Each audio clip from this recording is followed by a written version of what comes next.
I just security architecture entails the required security design that addresses the necessities and potential threats involved in a certain scenario or environment, including specifying when and where to apply security controls.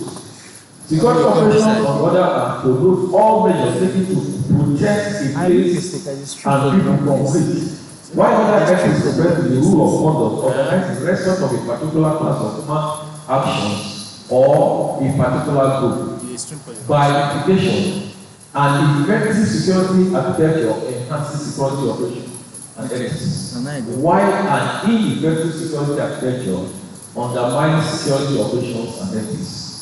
The cornerstone for a conducive environment in tertiary institutions is dependent on robust security. Irrespective of this fact, security of tertiary institutions across the world remain very porous and volatile. Incidents such as the November 2022 murder of 3 members of the University of Virginia Secuirty on campus, including the stabbing of 4 University of Idaho students to death in their off-campus residence, underscore the urgency to fortify campus security measures.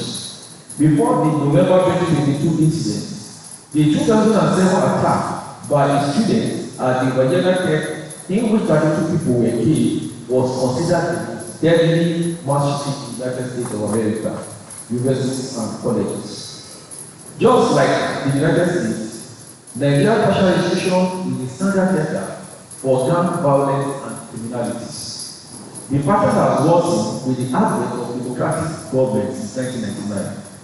In one of the worst incidents of such violence, more than 1,000 students were shot dead in June 2002 at the University of Nigeria in Southeast Nigeria, when an armed gang entered the University Engineering Faculty in 3 stolen vehicles and opened fire on students on examination.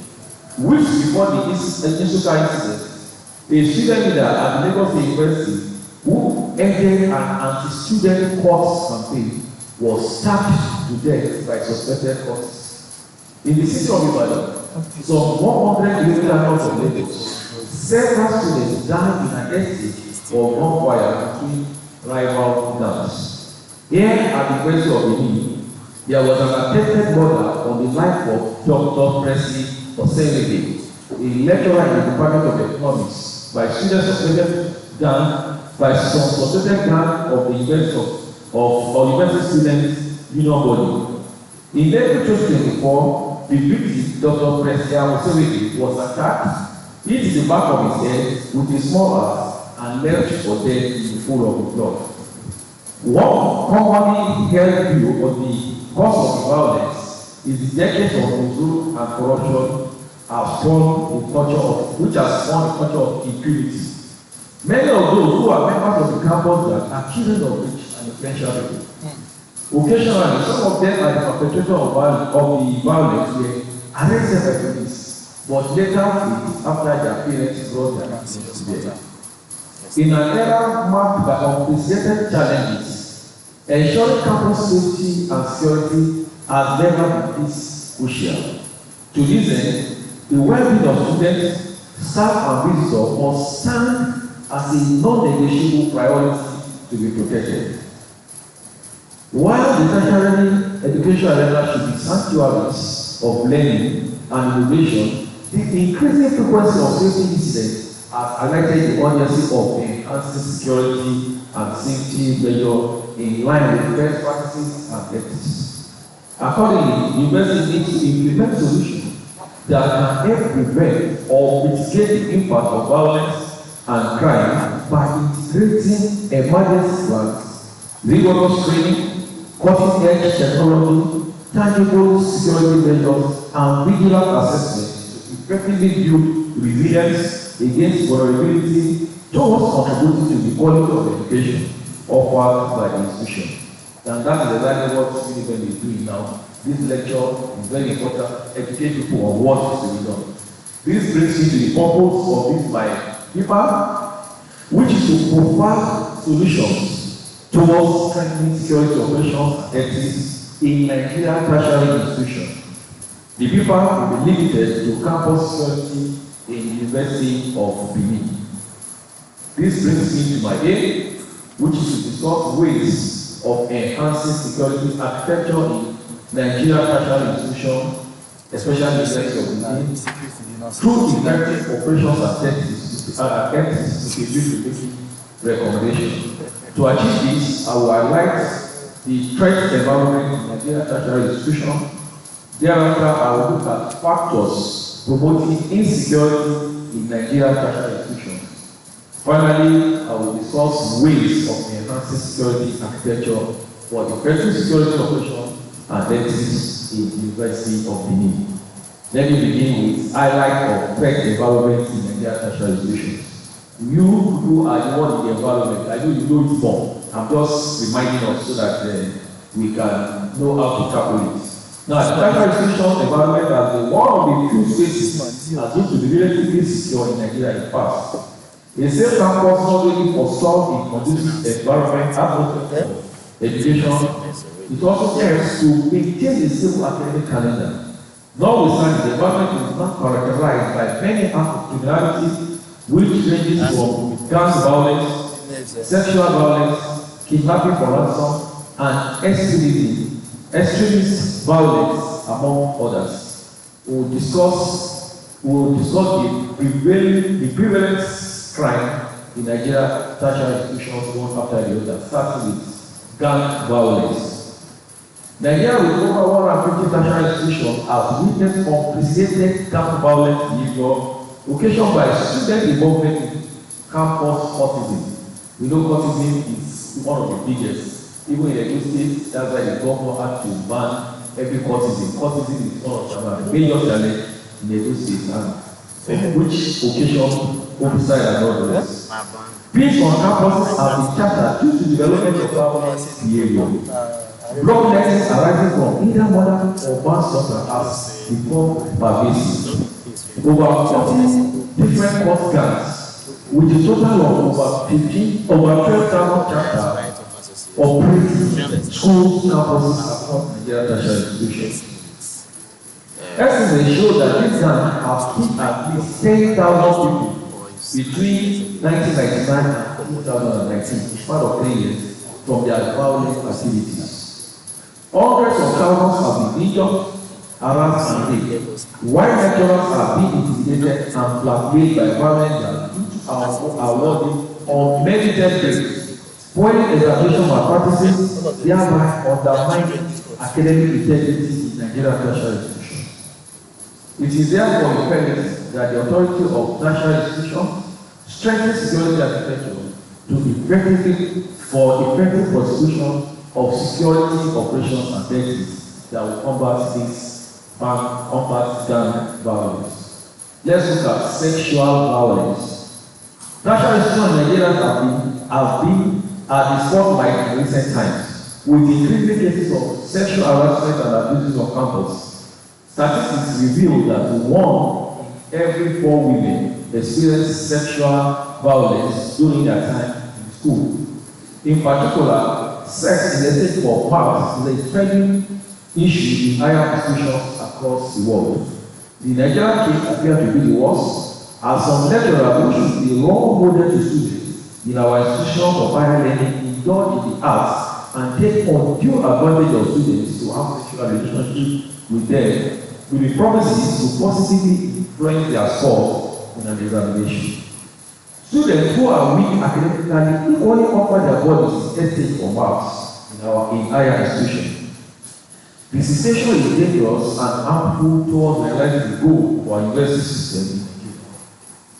According to Ferreira, the acts of sexual violence can be located within the larger context of the overall breakdown in the rules of law and rules of state vis-à-vis university education, with consequences for university ambience and the general spread of corruption. Unfortunately, authorities of tertiary institutions have shown little effort at addressing the menace, with evidence revealing that some authorities report reports of sexual violence in the spirit of group camaraderie. In some cases, students who reported such cases are further victimized by state academia, their colleagues and open institutions. Therefore, authority of Nigerian tertiary institutions would enhance intelligence capability of their security architecture towards mitigating sexual violence through adequate security operations and ethics in the campus. A look at kidnapping for ransom. In recent years, Nigeria has witnessed a surge in attack on schools and educational institutions, with students frequently adopted by terrorists, bandits, or armed groups. In a more recent event, terrorists attacked Greenfield University in Kaduna on 20th April 2021, kidnapping 22 people, including 40 female students, 6 male students, and 2 female students in a raid on the campus. The victims were not released until their parents reportedly paid millions of naira as ransom. Again, on 22nd September 2023, over 30 students and workers of Federal University were kidnapped after terrorists raided 3 different hostels in Sabonida community. Similarly, the National State-owned Mustafa Agwai Polytechnic in Lafayette was attacked by kidnappers on 26 September 2023. While 2 students sustained gun injury in the process, the lady identified as Saya Adoke was adopted. Additionally, 5 female students were also adopted in their hostel on 4th October 2023 at the Federal University Lusima, Katsina State. More so, on 2nd May, which is just last month, 2024, government kidnapped 9 university students during attack on Conference University of Science and Technology in Kogi State. The incident occurred when the armed men stormed the university campus in Osara and David local government area during school hours. The Nigerian Army has recently rescued all the kidnapped students and handed them over to the state government.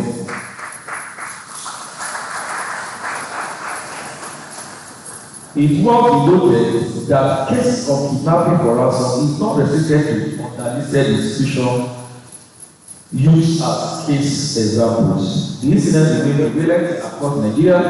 Thus, university, tertiary institutions could strengthen security architecture to tackle kidnapping through regular security operations and ethics as is being done by events. Now, finally, in that case, let's look at extreme violence. Whenever the case of extreme violence in Nigeria tertiary institution is discussed, often our memory quickly reflects on the barbarity of Deborah Samuel Yakubu on 12 May 2022.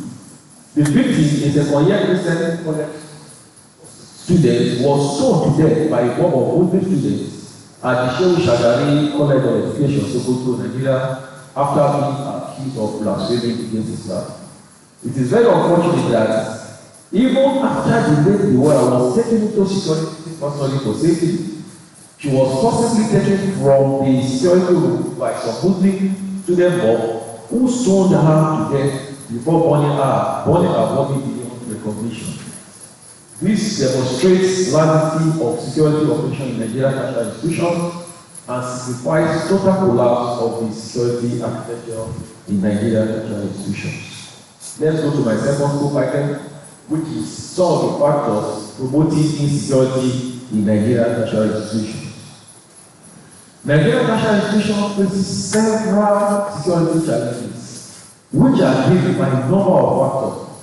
Principally, these factors revolve around institutional as well as socio-political and economic issues, and this will be discussed in detail. Let's begin with institutional factors.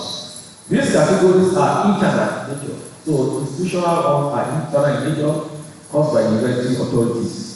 Basically, they include poor engagement of highly trained security personnel, paucity of university funding, limited integration of advanced technology and surveillance systems, and low collaboration with relevant law enforcement agencies. Let's begin with poor engagement of highly trained security personnel. A key challenge posed to the security of tertiary institutions is the poor engagement of highly trained security personnel. Significant number of security guards in Nigerian tertiary institutions lack the necessary training, skill, and knowledge to effectively handle modern threats and respond to emergencies. These deficiencies impedes the proficiency and proactiveness in handling the overall security matter in Nigerian tertiary institutions. It is therefore imperative that authorities of the tertiary institutions in Nigeria prioritize the conduct of specialized training to ensure security personnel, students and faculty are equipped with knowledge, skills for different security emergencies, just like what UniBen is doing now. More so, it could regularly raise awareness among security staff about potential threats and tactics used by criminal gangs. As we know, they evolve their tactics, so we should also evolve and train regularly so that we can catch up with their pace. Let's go to policy of university funding.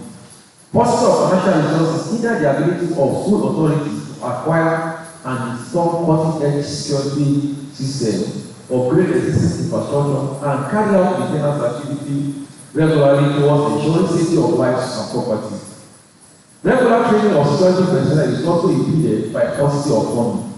There is a need for authorities of UniBen to allocate more funds for security infrastructure and equipment, especially investment in CCTV cameras, access control systems, and installation of lighting to enhance the physical security of the campus. Let's go to limited integration of advanced technology and surveillance. Nigerian universities are often face limitation in access to advanced technology and surveillance systems. Most national institutions in Nigeria lack capacity to install modern CCTV cameras, e-gate systems, electronic biometric data page, and arms-to-explosive detector system, among others. The use of obsolete security equipment makes it difficult to effectively monitor and respond to security incidents in real time within the school premises. It is thus imperative that authorities of the University of Benin implement a comprehensive surveillance system that covers all critical areas of the campuses. Authorities of the University of Benin could forge mutual partnership with technological companies and government agencies to get access to advanced technology solutions in security provision. In that space, let's finally look at low collaboration with relevant law enforcement agencies. I think the University of Benin has been able to fix this. For the University of Benin to be able to put all of us on the IKBA, it means there is serious collaboration. But what we have realized is one of the issues, no collaboration. So, collaboration with relevant law enforcement agencies and host community enhances information shared in the tertiary institution, which is essential for effective security response.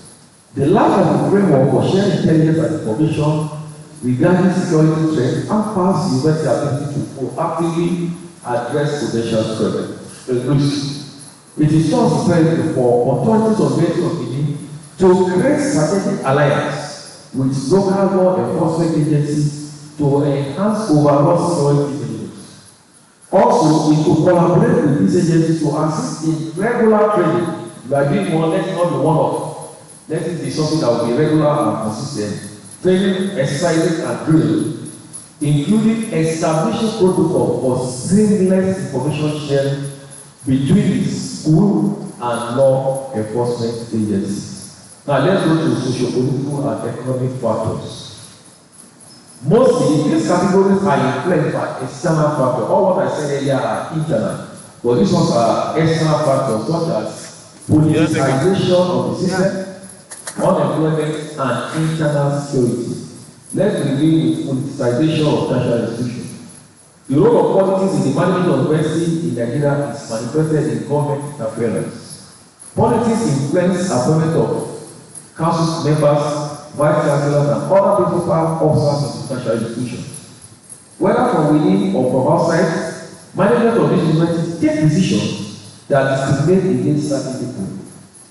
Political factors such as ethnicity, partisan political consideration, sectionalism, tribalism, religious, favoritism, catchment area, and quota system influence decisions of members of the governing council, vice chancellors, and other political officers. Such discrimination or preference born out of political consideration often have implications for peace and stability in the tertiary institution. There is need for government authority to grant full autonomy to the tertiary institution to discourage cases of political interference. Let's go to unemployment. The present day reality in Nigeria heavily marginalized the population in terms of accessing basic service and gainful employment. Notably, 35% of Nigerians between 15 and 34 years are unemployed, while 28% of young people in the workforce are officially recognized as underemployed. Ultimately, this generates frustration in society which targets the educational system. Particularly, the students involved themselves in crime to survive.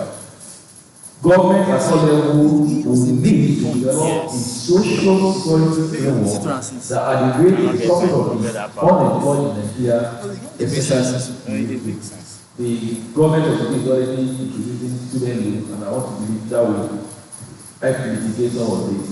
Now to internal insecurity. The general state of insecurity in Nigeria, which is kidnapping, terrorism, banditry, sectionalism, violence, and militancy, also spilled into the education system.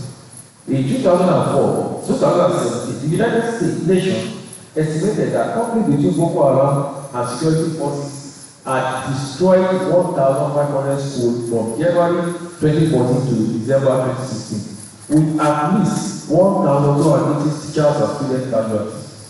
Dozens of schools and universities were bombed or set on fire by violent extremists, killing hundreds of students, teachers, and other education personnel, while others were abducted. Therefore, authorities of national institutions will need to develop a robust security policy, outlining preventive measures and protocols for various security scenarios in campus. Also, it will conduct regular risk assessment and security audit to identify vulnerability and address them promptly. Let's go to my final scope item, which is some of the ways I'm suggesting for us to enhance the security architecture of the University of Benin in particular. The Nigerian Tertiary Institution in the past have developed a number of successful security architecture to strengthen the overall security system in Nigerian tertiary institution.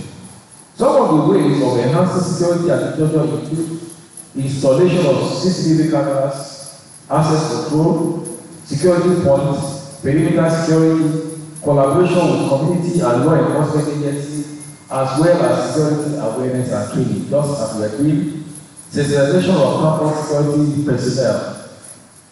This will be discussed subsequently, so I will quickly run through some of them. I'll start with installation of closed cycle television cameras, otherwise CCTV cameras. One of the ways of enhancing security architecture in Nigerian campuses is through the installation of high-resolution CCTV cameras at strategic locations to provide surveillance on the school premises and activities of people therein. If you have CCTV camera, even if they are dummy, the fact that CCTV cameras are doing, people are scared to commit crime. So if you have them, it is very good. It monitors real time what is happening. Notably, it helps analyze surveillance footage for suspicious activity of potential intrusion across the school premises. In this regard, Covenant University is doing wonderfully well. The school has installed CCTV cameras in every lecture room and strategic locations of the institution for surveillance purposes. The University of Benin could take a clue from Covenant University. I don't have some CCTV camera, but everywhere, the more you have, the better. By installing high resolution CCTV cameras as strategic locations for surveillance of the entire campus. Let's look at access control system. Access control is another way of enhancing the security aspect of campus. Physical and symbolic barriers are used to direct or restrict the movement of people to minimize opportunities for crime. Okay. Access control is one of the key considerations when determining an effective placement for any building in the school premises. Thank you. The University of Benin, when I was in the Philippines, anywhere you enter in America, once you enter, you must strike was white, you go out, it was white. You find out that once a crime is committed within that environment, it's very easy to know those that were there and why that offense was committed. So it's very important. Could implement access control measures such as mandatory EID card to restrict entry to unauthorized individuals only. University of Benin could also utilize smart monitoring tools such as facial recognition software and motion sensor to detect suspicious activity. More so, it could integrate the surveillance system with a centralized command center for real-time monitoring and prompt response. Let's go to security points. Security points are set up at the entrances of university, hostel building, and lectures building to monitor and control access. Notably, security points are strategic locations support activities of students and faculties in terms of safe movement between different buildings as they participate in variety of academic and non-academic events. University of Benin could strengthen the available security points for better monitoring and security of lives and properties in the campus. A look at perimeter security. Perimeter security system provides two main elements. The perimeter barrier that prevents unauthorized vehicles and pedestrians from entering the premises, which is what we call fence, and access control points at which vehicles and pedestrians can be screened, that's like your gate, and if necessary inspected before they pass through the barrier. University of Benin could strengthen the security of the campus by ensuring complete fencing of the campus with perimeter barrier for the screening of vehicles and pedestrians at entry and exit points only. Let's look at emergency response system. Another way of enhancing security architecture is through the installation of emergency response and alarm system. Emergency response and alarm system ensures quick response to any security incidents. The University of Benin campus security program could include ways for the security department to quickly alert college community of security risk as quickly as possible. Short message services, SMS for short, and other alert systems are common solutions since most students and staff have smartphones. As I said, when I was in the Philippines, the tsunami that will happen in the next 1 week, they're already alerting you on your phone that this will happen at so time, this will happen at so time. So that prepares you for such eventuality. Additionally, security department could use emergency response system to receive notification from anywhere within the college community. Let's go to collaboration with community and law enforcement agency. Another way of enhancing security architecture in Nigeria tertiary institutions is through collaboration with university, local communities, and law enforcement agencies. University of Benin, like as I said, is already doing well, but we could enhance collaboration with these community and law enforcement agencies through partnership in joint networking, joint response, and information sharing. A look at security awareness and training. Some universities, including University of Benin, engage in periodic security awareness campaign and training program to empower students and staff on security matters, just like what we are doing. However, University of Benin needs to enhance and achieve an actionable level of security awareness training to improve the likelihood that students and faculties keep safe from security threats. Let's go to sensitization of campus security men. I know all of you are here. Now, sensitization of campus security is crucial to ensuring that they have the right knowledge, attitude, and skill to effectively perform their duties in a diverse and dynamic environment.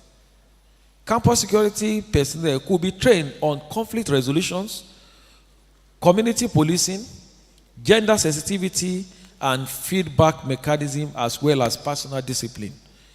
Giving or receiving gratification could be discouraged, as anyone caught will be adequately sanctioned. Additionally, University of Benin needs to continuously sensitize campus security personnel in this area to ensure their optimal performance. In concluding this paper, I will say the academic environment in Nigeria tertiary institution is characterized by a series of threats that undermines academic quality and integrity. It is thus imperative to implement proactive security measures in Nigeria tertiary institution to strengthen security preparedness and mitigate evolving threats effectively. In doing this, institutions must prioritize security and allocate resources adequately to the training of security personnel, investing in security infrastructure, utilizing technology, fostering collaboration, and implementing preventive measures. Others are granting full autonomy to tertiary institutions and the provision of social security to the unemployed. Ultimately, this will play a significant role in ensuring a safe and secure environment for students, faculty, staff, and host community. We have few recommendations for University of Benin. It is recommended that the authorities of University of Benin should install high-resolution CCTV cameras at strategic locations for the surveillance of the entire campus and the surveillance system integrated with a central command center for real-time monitoring and prompt response. Implement access control measures such as mandatory e-ID card to restrict entry to authorized individuals only. Utilize smart monitoring tools such as facial recognition software and motion sensor to detect suspicious activity. Strengthen the security of the campus by ensuring complete fencing of the campus with perimeter barrier for the screening of vehicles and pedestrians at entry and exit points. Activate emergency response system to alert the college community of security risk and receive notification from anywhere within the school community as quickly as possible. Enhance collaboration with communities and law enforcement agencies through partnership in joint networking, joint response, and information sharing. Prioritize investment in specialized training programs to equip security personnel with the necessary skills and expertise required to identify and respond to potential threats. Forge mutual partnership with technological companies and government agencies to gain access to advanced technology solutions in security provision. And finally, continue to sensitize campus security on discharging their duties professionally. Thank you for listening, and those are my references.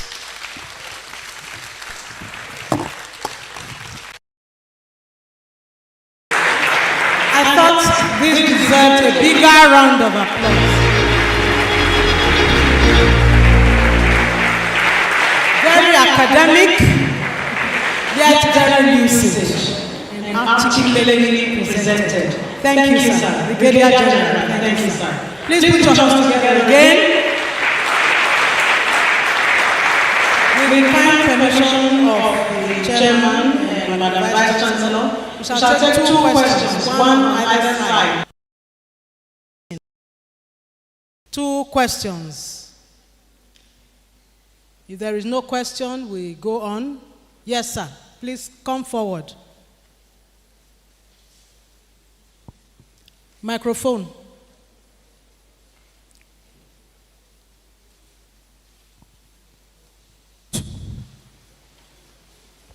We did not take questions in the first paper because it was presented on behalf of the keynote speaker. But if there are questions for the first speaker, the keynote address speaker, you all. Good morning, all. My name is Kojo Sasadebale. My first question. Let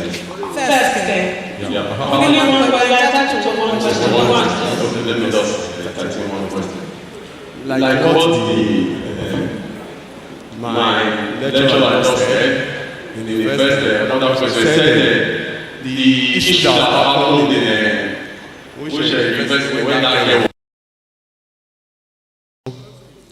I want to just alert to that issue. The security didn't pay for their responsibility. It's just the security agency that's supposed to assist the security that failed. Because the security are able to rescue that child to their office. Because of the mob. It's a man, sir. Yes. Yes, sir. Thank you. But you said you had another. I have another one. Yes, sir. The other question, the speech from the representative of the VCs. No. He said we should be ahead of the hoodlums.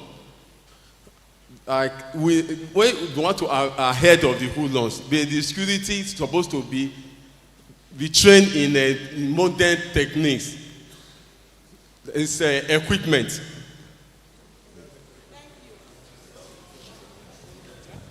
That's not also a question. Thank you, sir. So we'll take, I have the kind permission of Madam VC. We'll take up to 3-4 questions. So, but we'll take on either side. Yes. Mr. Ungu, I'll come to you. Let's take from this side. Please come.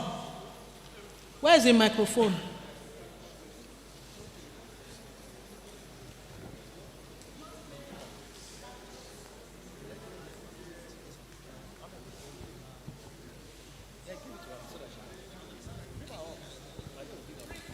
Good morning, all political daily officers once again. My name is Mr. Praise.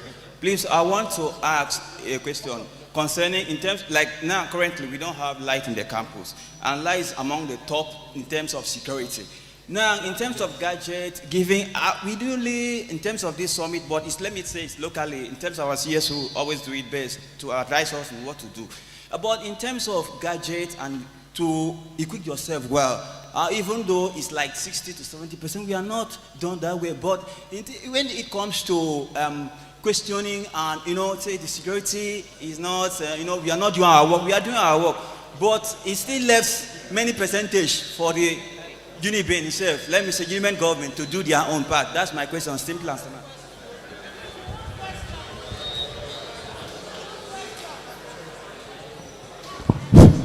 Greatest UniBen workers, please. No time. The two speakers didn't ask any question. So if you don't have any question, just relax. We can get to the Thank you very much. That just gave us this interesting. What I want to ask is, if in the process of performing our duty, we use the weapon at our disposal to bring down somebody, are we to be taken up for, maybe murder or whatever? Because I know that the issue of when somebody comes to attack you, you can defend yourself. In the process of, trying to stop somebody from stealing, and we get the person down, and that person does not make it, are we liable in law? They are asking what weapon. Okay, any weapon. It can be a stick. It can be gun.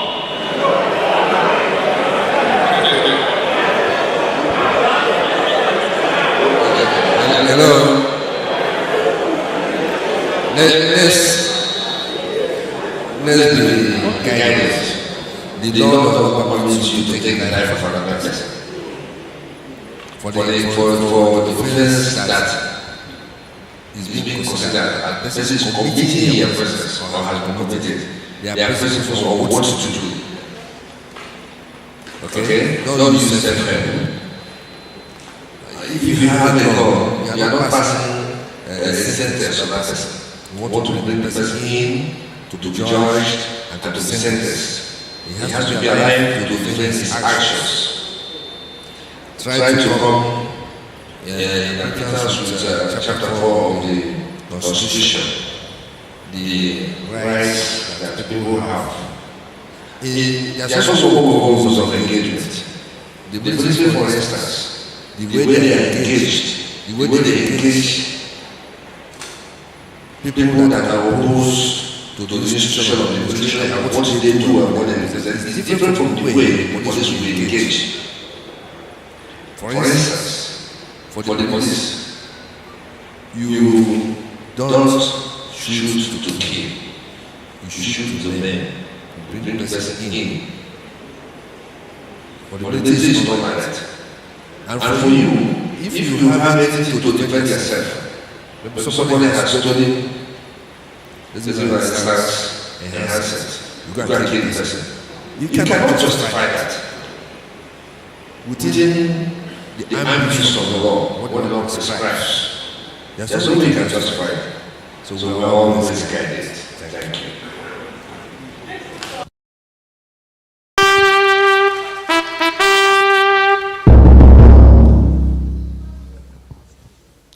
Good morning, sirs. My name is Mr. Secuirty.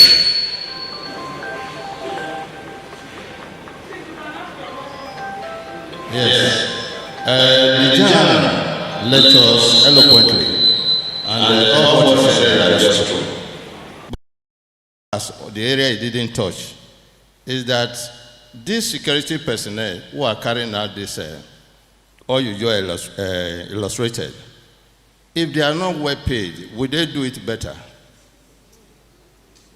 So that is my question. If their allowances are not paid, will they do their job well? Is my question.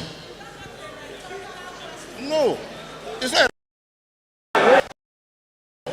If they are no, I know the reason. He didn't mention that these persons who are doing this work should be well paid. For instance, when our daddy was here as the bosser, we never lack anything like shifting and overtime. When you were here, but for more than 15 to 20 years, we don't receive it, and we are doing the job.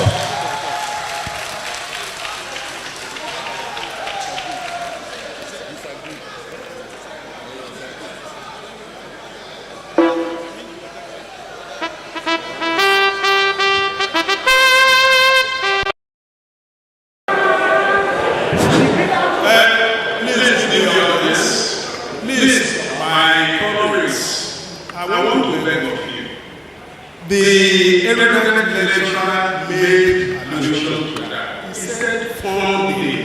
He will not continue to say, pay your staff allowances, pay this one. And again, we are all aware of the paucity of funds, not only in this university, it is virtually in all government institutions. However, I want to advise you that this is not a forum to start discussing the nitty-gritty of those issues and challenges that are affecting your productivity and operational capability in this environment. I can go already. After this forum, I have already discussed with the chairman. We are going to have in-house discussion where you can now come and start discussing all your challenges and all the limitations. Please let us wait for that. Thank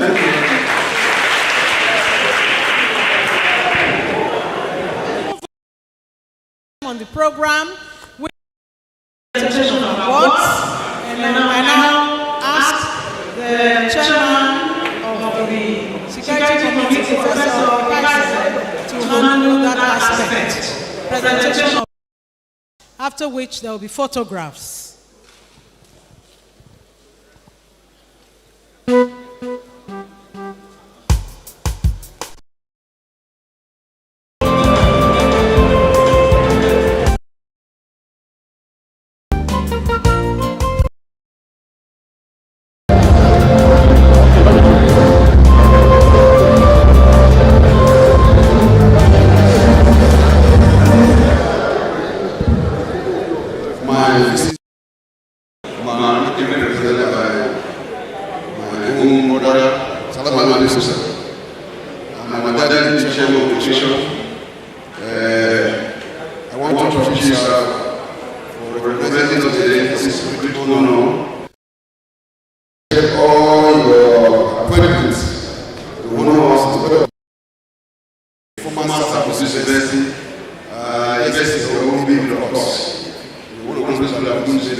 from all security components in this country. They are here, so it's an honor for us.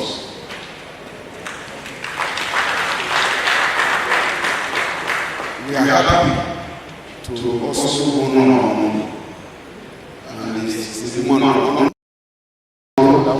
And honor is given when you work hard. She has transformed all of us to a superhuman human beings, super universe. We have today security. I beg to government the west of the earth, especially our government, that this is a national security summit. Because we have the police, the law enforcement agent, the security, we have the army, we have the civil defense, we also have the air force, we have the fire service, we also have federal safety coming on Friday with the lecture. We also have the power security agents coming, so it's all encompassing. May God bless my mom, and may God bless the university. So that will be appreciating our mom for all she has done for us in this university. We call our daddy, the chairman, to present this award of appreciation to our mom.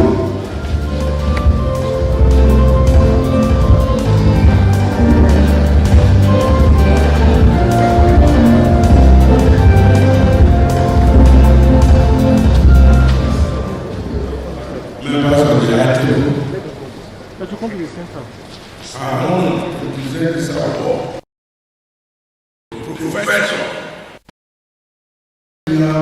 Sabami, who is being presented by my very good friend, the TBC admin. Please convey our TBC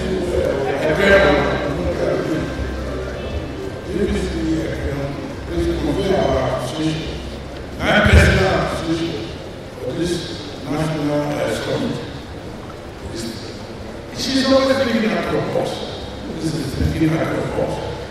Take it first in most instances. So congratulations.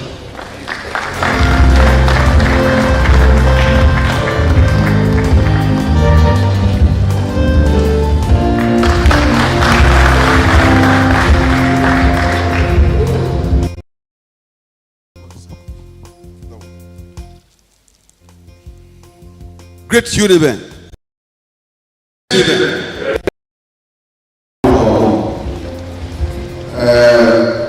It's also an award of appreciation.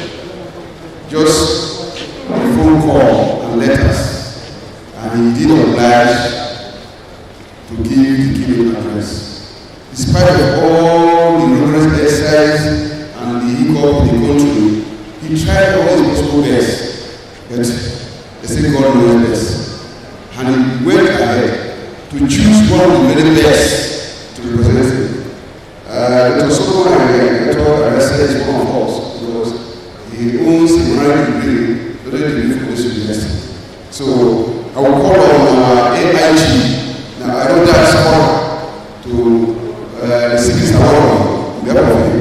And the person that was under our award is our own brother, from my own brother from another mother. Professor Ray of the Thank you, sir.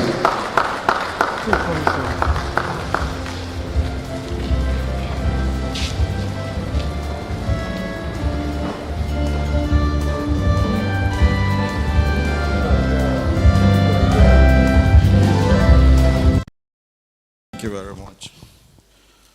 Professor Solomon Arasa, a man of whom we are immensely pleased. He represents us very well, everywhere, anywhere. On behalf of the organizers of the UniBen Security Summit 2024, towards effective security operations and ethics, we present to you this award of appreciation. Congratulations.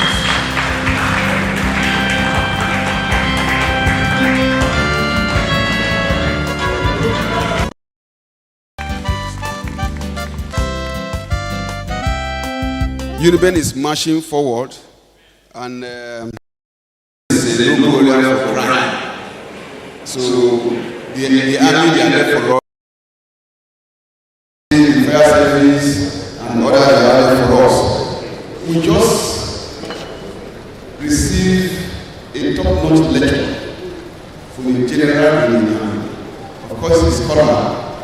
He has also taught in so many army institutions. We were just amazed going through his lectures. And he went beyond the shore of this country to enhance his lectures. And also went recently to what happened in yesterday. So can we give you a round of applause? Because tomorrow evening, we tried to share you, myself and Mr. Wife of the department. I want to go to the gate, they asked, do you have any appointment? The idea is to security conscious. We said no. How can you consider? Please, we are tired of one something. So we took up the point, and the lady said, don't worry, we help you. What is the case area each poster?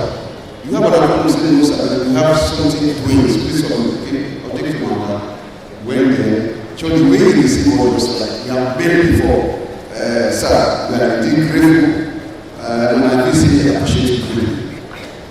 I will not call any other person than his own teacher. I will call him our own daddy, who had retired, Major General Charles Owen, to do this about teachers.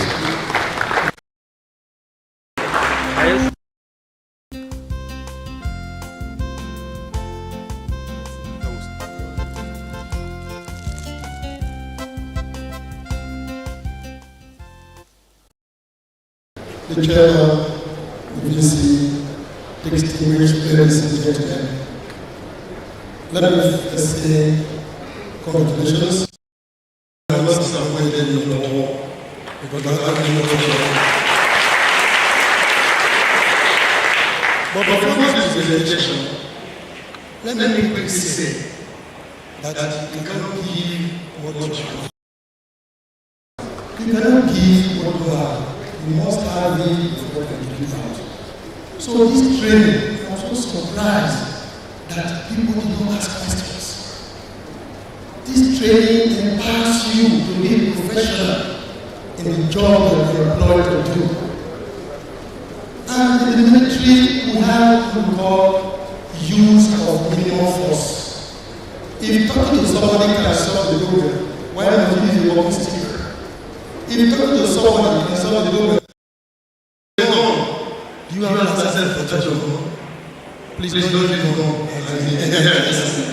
On that note, my brother, I want to congratulate you for this beautiful lecture. I'm so surprised that you asked questions. I have worked on many more than 10 questions. We will sort out that. Thank you very much.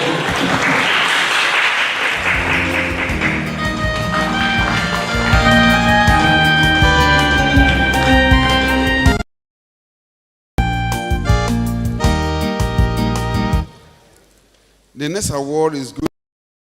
A man of many parts, a man that is ready to give out.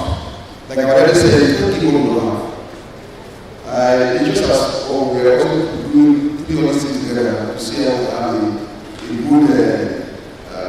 We are moving now from the University Summit. We are now moved to National Security Summit, UniBen 2024. That one that the West is about home. Yes, sir.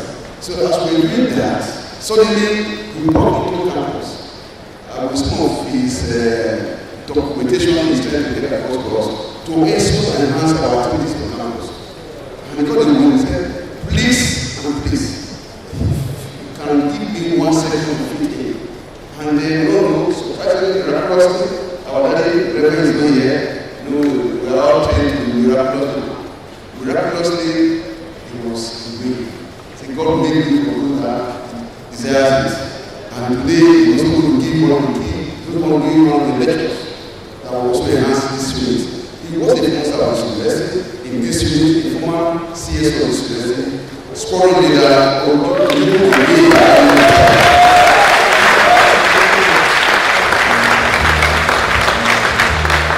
because of his unit,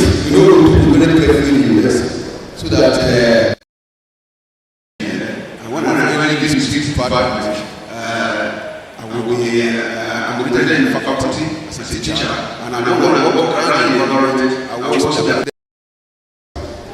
because it is a very hard set academic and administrative competence. So to do this award presentation is our own custodian of this university, the registrar of the university.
Great.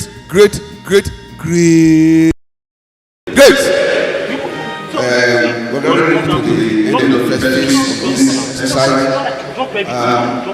If you see, when you wake up, some of you wake up, there are some people there that go on day and night, they sleep.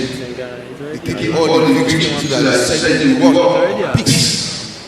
And we don't mistake by having the best of this kind of status where we have strong spiritual leaders that are always there for the university. We are doing very well. It's a straightforward one, outspoken. I don't want to use one nonsense person, but a straightforward, right person that will say, this is yes, this is no. He has progressed so much to this good university. And except you are all work with him, you know, is an embodiment of knowledge and wisdom. And it's also going to be, it's also one of our speakers, and talking serious today on completing the complete. We have done so much that is important. I pray that God will endow you with more wisdom and anointing to exploit in His vineyard in Jesus' name. So this is how we go to our dear brother, our father, our spiritual father, Venerable David Usaze Ekmenusi.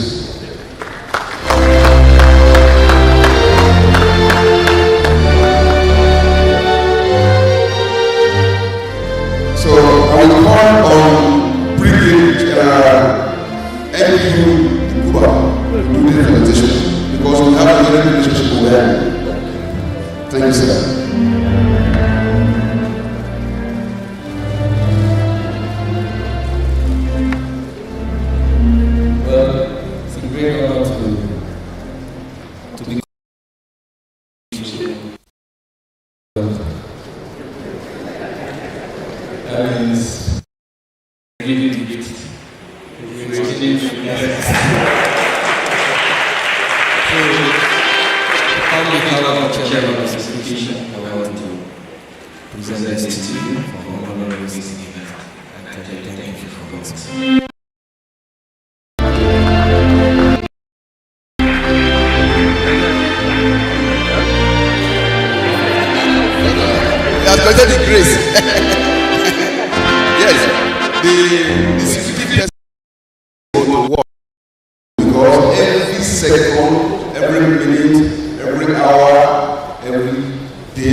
is standing into capacity, representing our daddy to give a lecture as a keynote speaker.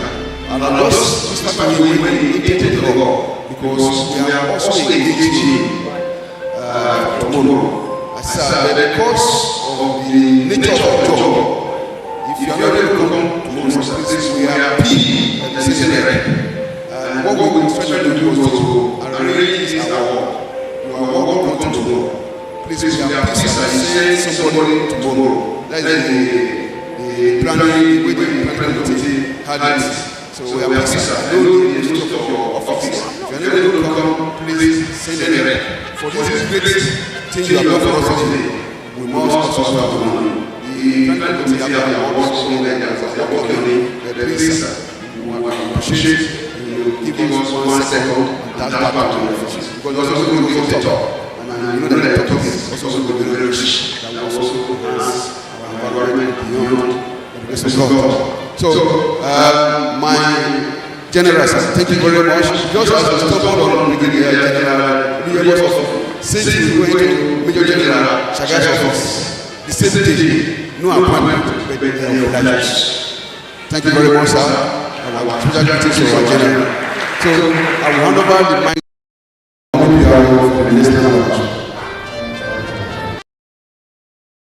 The next item is group photographs. The members of the high table to please step out for photograph because we understand that some of our guests may live at this point. The planning committee members would also come outside. We are not leaving yet. After the photographs, we are coming back into the hall. The rest of us can stand and stretch our legs while they return. Thank you very much. Professor, I handle that, please. Thank you.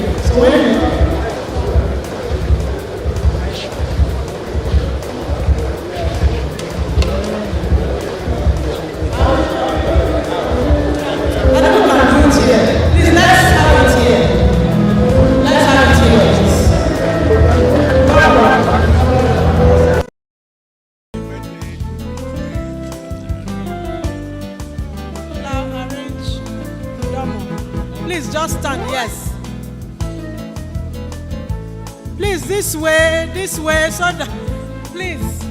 Hello, we are not well arranged. Please, sir, from here we come. Because we need to balance the chairman and VC. Yes, please. That's what we are.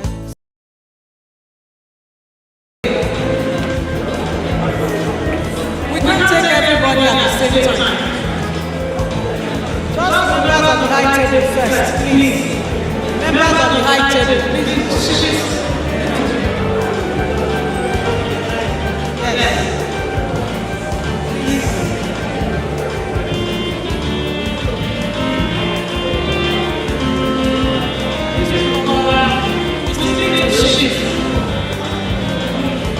Please shift a little, sir. Let's do it a C, if possible. A C. Yes. Let's do a C. Thank you.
Please put your hands together one more time for our awardees.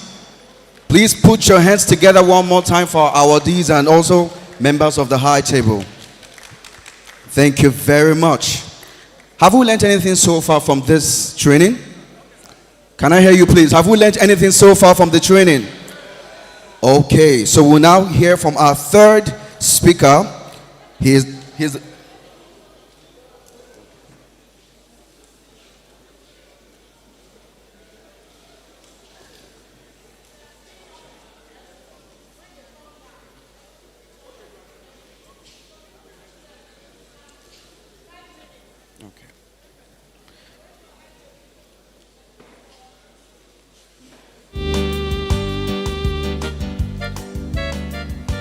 So we are seeing off our guests now, and we can just take 5 minutes to stretch. You can stand, stretch your bodies, because I know we've been sitting for quite a while. When they are done, we'll come back again for our next lecture. Please stand up, stretch.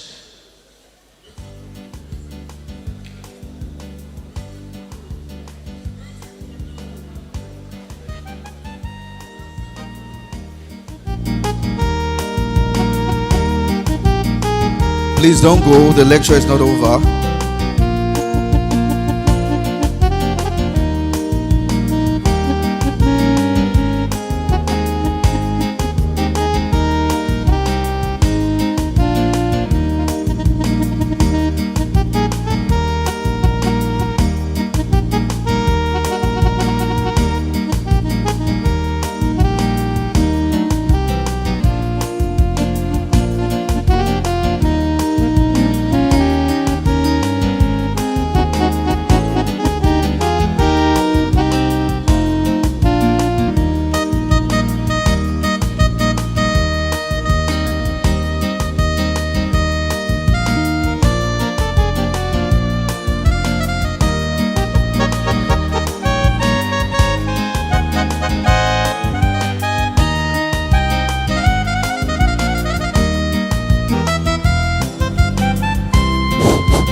Hello. Good morning, officers. Please, the fact that our dignitaries are leaving us does not mean the lecture is over. We have about 2 more lecturers that are going to talk to us. So please, let us coordinate ourselves. All those who are outside should come in. Mr. Wifo, Mr. Agado, bring those people in. Let us coordinate ourselves, please. Thank you.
Please, let's be seated.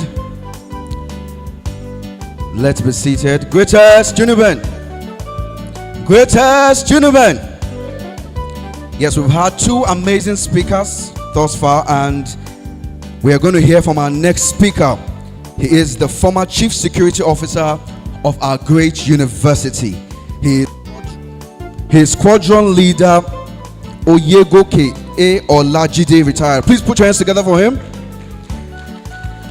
Thank you very much. He'll be speaking on the topic, conflict resolution, the role of security agencies. Please put your hands together.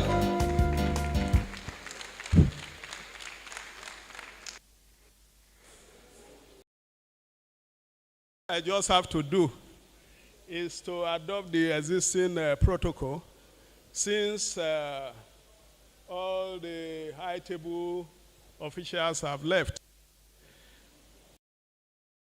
To adopt the existing protocol.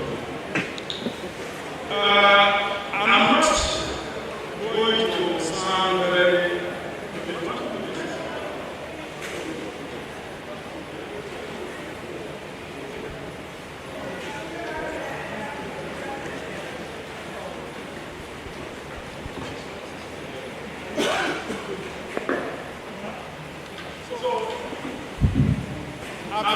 to bore you too much with academic rhetorics, because I want to take judicial notice of the fact that I am in the university and I want to believe that the topic under discussion this morning some of you are very much familiar with it. The topic is conflict resolution, the role of security agencies. I want to believe that the drafter of that topic was a little bit careful in the choice of words. Careful in the sense that there is a difference between security agencies and government security agencies. Are we together? Huh? Now, the drafter of the topic perhaps wittingly decided to remove government.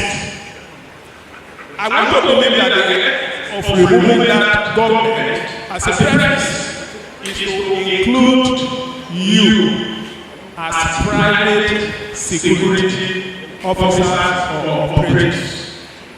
Essentially, we have two classes of security personnel all over the world.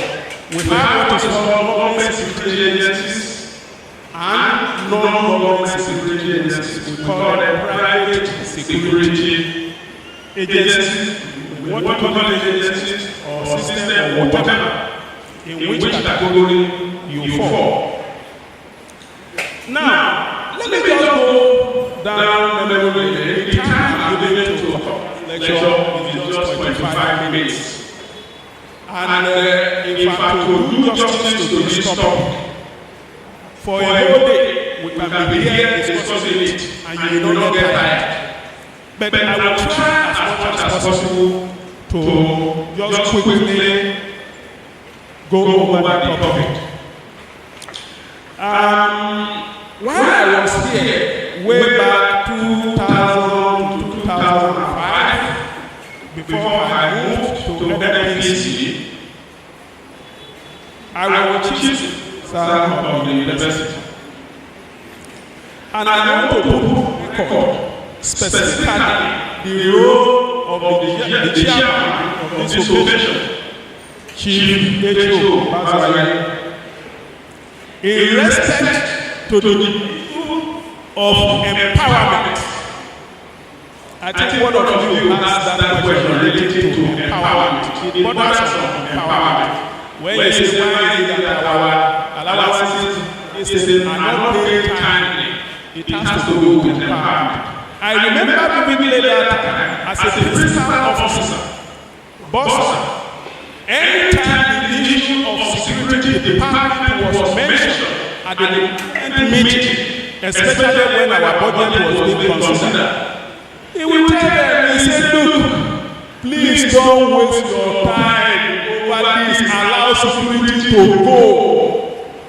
Give them what they want. The chairman security committee, sir, I hope it is that system, it is that opportunity that is still existing in the university system. If the answer is affirmative no, then we have to rethink. On a very serious note, if we like, now till Jericho, let us talk from now till when Jesus Christ will come back. If you fail to empower the security department as it's supposed to be, it will be a total catastrophe.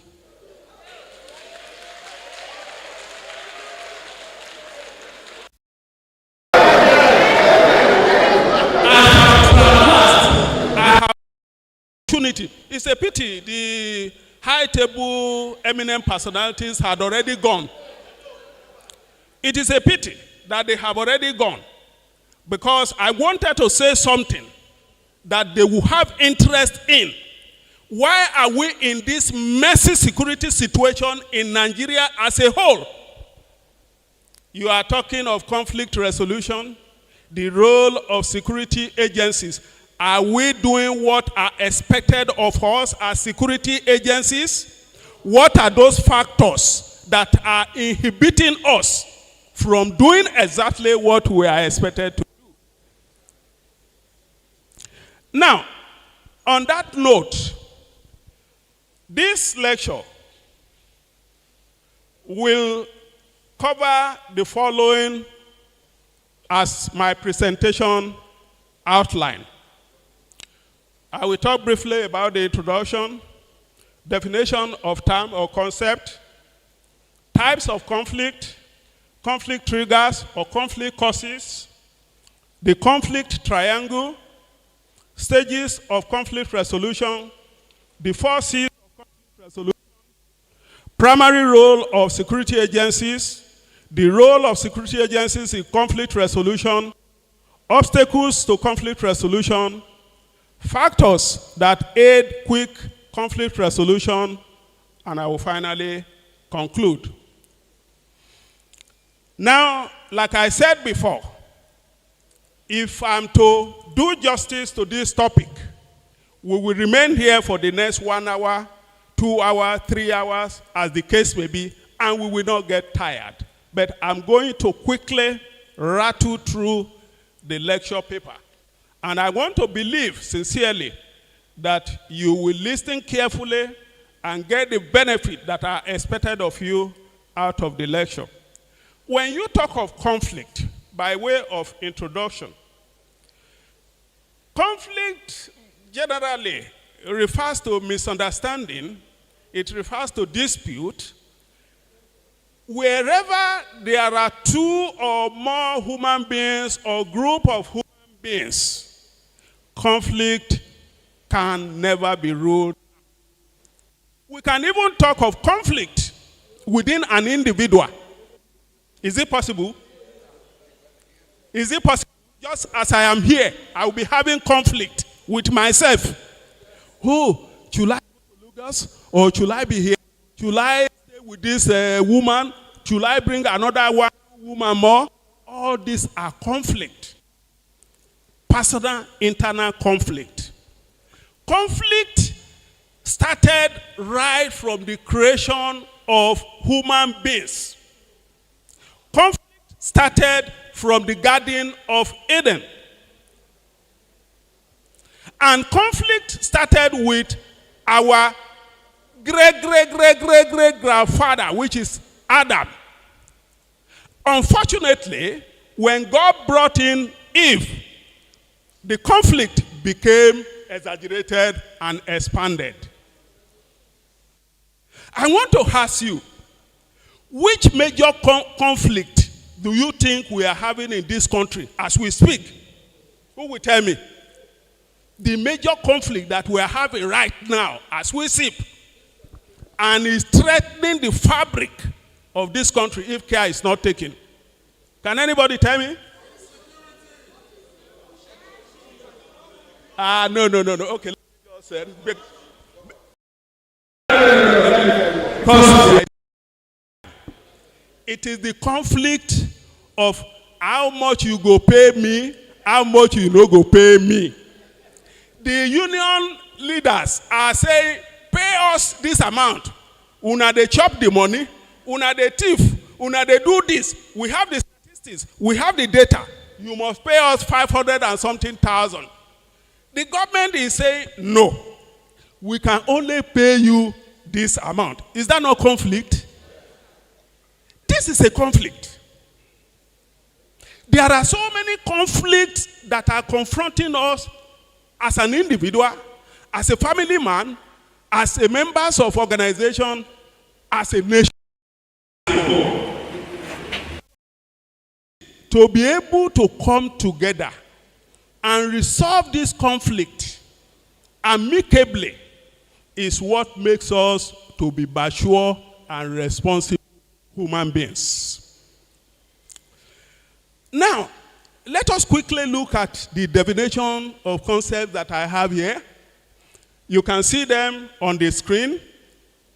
Conflict is a situation in which unacceptable differences in interests, values, expectations, and opinions occur between individuals or groups. Conflict management. I want you to take special note of this. Even our professors that are in the field of sociology and all the rest, I want us to take note of these two definitions: conflict management and conflict resolution. Conflict management simply refers to conflict that we are unable to finally resolve, and the two parties or more parties to the conflict finally agree to say, okay, let us continue like this, give and take, but the root of the conflict still remains. Our major conflict in Nigeria today that we have been trying to manage, there are many: tribal, religious, ethnic, and so on and so forth. This one say, I want to go. This one say, you cannot go. Is it not conflict?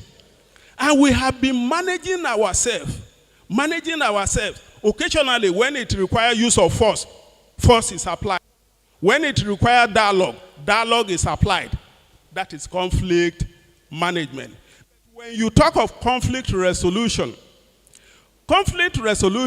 aims at finding the root cause of the conflict and completely exterminate the root cause, or what we refer to as the trigger. So what we are interested in today is how do we finally resolve conflict, not to manage it. We want to resolve it. We want to remove it. Now, security agencies, I've already spoken about it. We have an array of security agencies that just left here, in which you form a part. We have the Army, the Navy, the Air Force, the police, and all the rest. Each of these security agencies is given specific responsibilities by the act that establishes it. Unfortunately, occasionally, we run across each other's roles and responsibilities, and that is where katakata happens. SSS will say, no, na me see am first. Police will say, na me catch am, na me do this, na me go prosecute am. From trying to solve a particular security problem, you enter into another one, which is referred to as conflict. These are some of the issues that are threatening our security system in the country. Now, types of conflict. Essentially, we have two types of conflict. Two types of conflict. Whichever way you look at it. Conflict can be that one that comes up unexpectedly. There was no basis for that at all.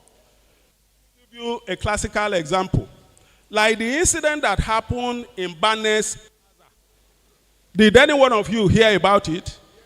In which some soldiers went to Benin Plaza where they sell GSM, laptop, and all the rest. This is personal business transaction. At the end of the day, it expanded to dispute, crisis, leading to the Nigerian army closing down the Benin Plaza because the military men were allegedly assaulted. This is conflict. Did they plan for it before? When the soldiers were going, were they not going and say, okay, now so will they do them? They went there, but something was wrong in that process. Something was fundamentally wrong in that process. Quickly, that type of conflict, I would have expected to be handled in this way. The soldiers that felt that they were shortchanged by the business people, they would have walked to the nearest police station, introduce themselves, and request them to take necessary action. Believe you me, no policeman will deny them that opportunity. The police will personally go there, invite them, and do the needful. That is conflict management and conflict resolution. Did we do that? Now, another type of conflict is conflict that evolves. Conflict that evolves is like matches. When you strike it, it will start burning gradually. Oga, pay me, oh, I no go pay you. Pay me, oh, I no go pay you. Now 60,000, I go collect you. They no listing. From 60,000, 400, until finally all the economic, political, everything activities is shut down. Did it start one day? Did it start yesterday? That is involving conflict.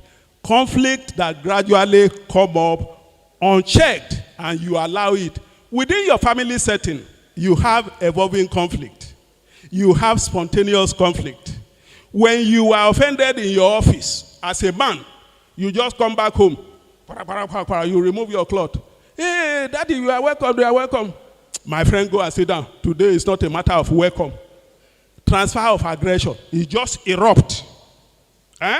So we have spontaneous and evolving conflict. Now, let us look at conflict triggers. What we refer to as causes of conflict. Now, there are so many causes of conflict. Conflict, as a misunderstanding, as a dispute, can be caused by so many factors. But according to Max Weber, who was a very renowned sociologist, in his conflict theory, dated back to 1847, he categorized conflict, sources of conflict, into three. I beg, if you know any additional one, tell me. Number one, he said conflict could be as a result of economic factor. Number two, social factor. And lastly, political factor. Anybody who want to add one?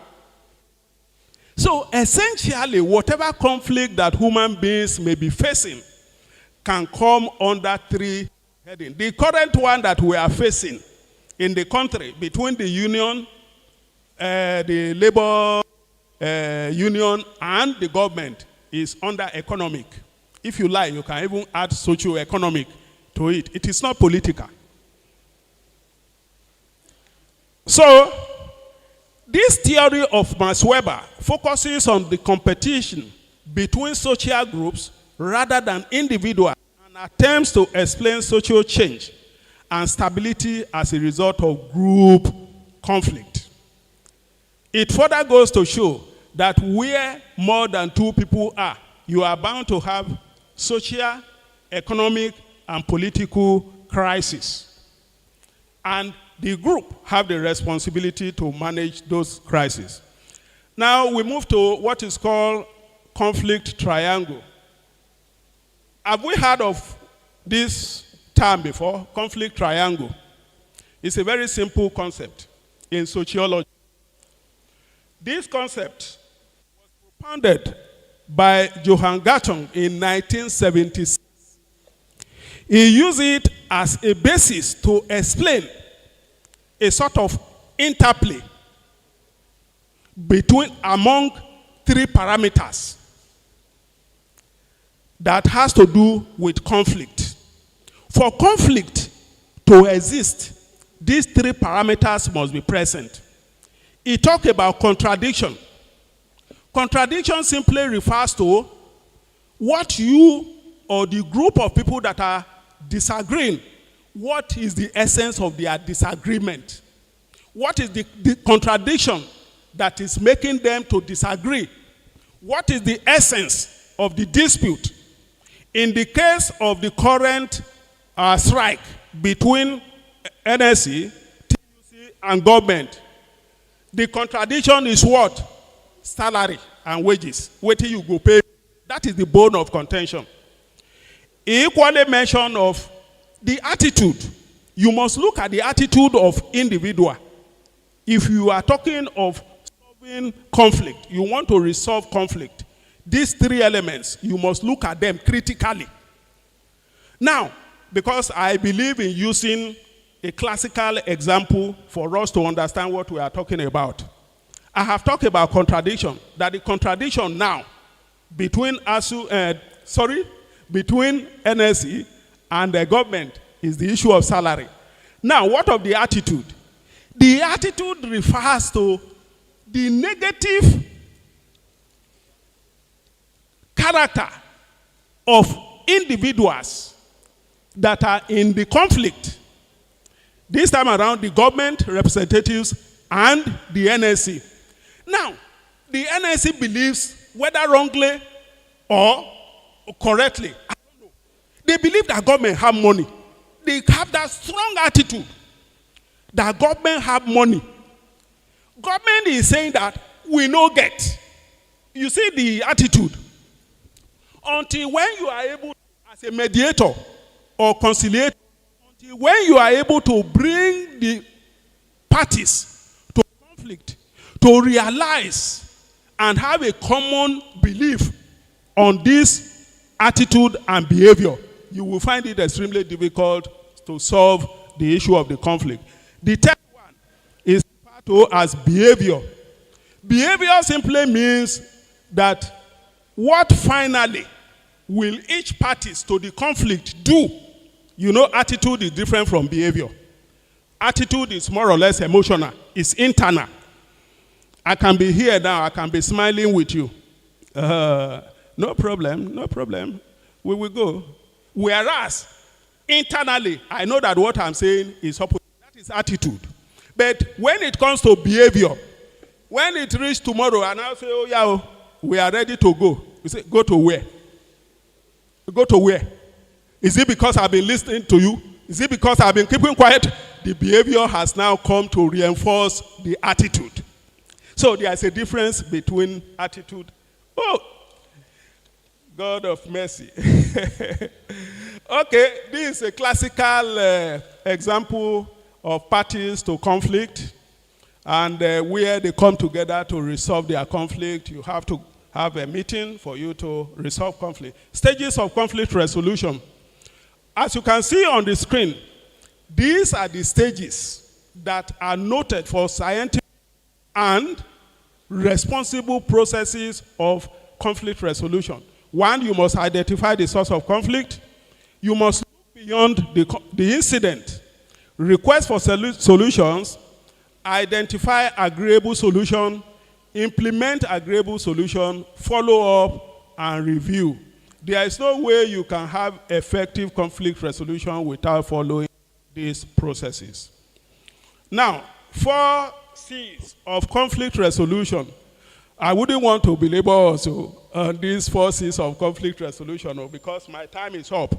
Please, at your own leisure time, you can request for the the presentation so that you can go through it. What these forces are just simply saying is that those factors that you must comply with in order to be able to have effective conflict resolution. You must show commitment, you must communicate, and you must ensure that the conflict is resolved, and there must be camaraderie. Camaraderie simply means let us come together at the end of the day. Whether you shoot gun, whether you use cutlass, at the end of the day, you must come together and talk. Now, this is where we are really going to talk about the one that concerns us as security agencies. The primary role of security agencies, they are, as you can see on the screen, this is their primary responsibilities. And it's equally part of your responsibilities. For law enforcement, your neighborhood, and the university of the community, prevention and detection of crime, protection of lives and property, and so on and so forth, as you can see them on the screen. Now, what are the roles of security agencies in conflict resolution? Now, this is where we are to talk to ourselves. What are your roles as far as conflict resolution is concerned? Now, your primary role as far as conflict resolution is concerned is that you must detect that conflict very early. Now, in the university environment, as an example, you have the security personnel, you have non-security personnel, the staff, you have what other group again? You have the students. What other group do you have in the university environment? You have business people doing all manners of business. Occasionally, you will have friction, you will have misunderstanding, you will have dispute about them. You should be able to discover before it is blown out of proportion. And that is why you have a section of security department that is saddled with the responsibility of carrying out day-to-day intelligence acquisition for proper analysis so that you be able to know what is happening. That intelligence gathering, information management, peace enforcement, peace building, follow-up, feedback, other role that may be assigned to you.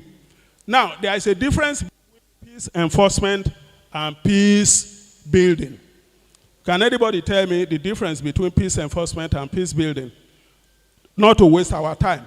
Peace enforcement simply means that when two parties that are in conflict matter are still at dagger drawn level, I no go agree, then it is the responsibilities of the security agencies to come in and say, okay, you stay like this, you stay like this, and maintain peace until when the issue of the conflict is finally resolved. That is peace enforcement. Now, peace building simply means that when finally the conflict has been resolved, the security agencies have the responsibility to make sure that you keep everybody at bay, continue to monitor what is happening, and continue to give feedback to the appropriate authority. That is peace building. Because if you don't do peace building, the peace that you have gained out of conflict resolution can collapse.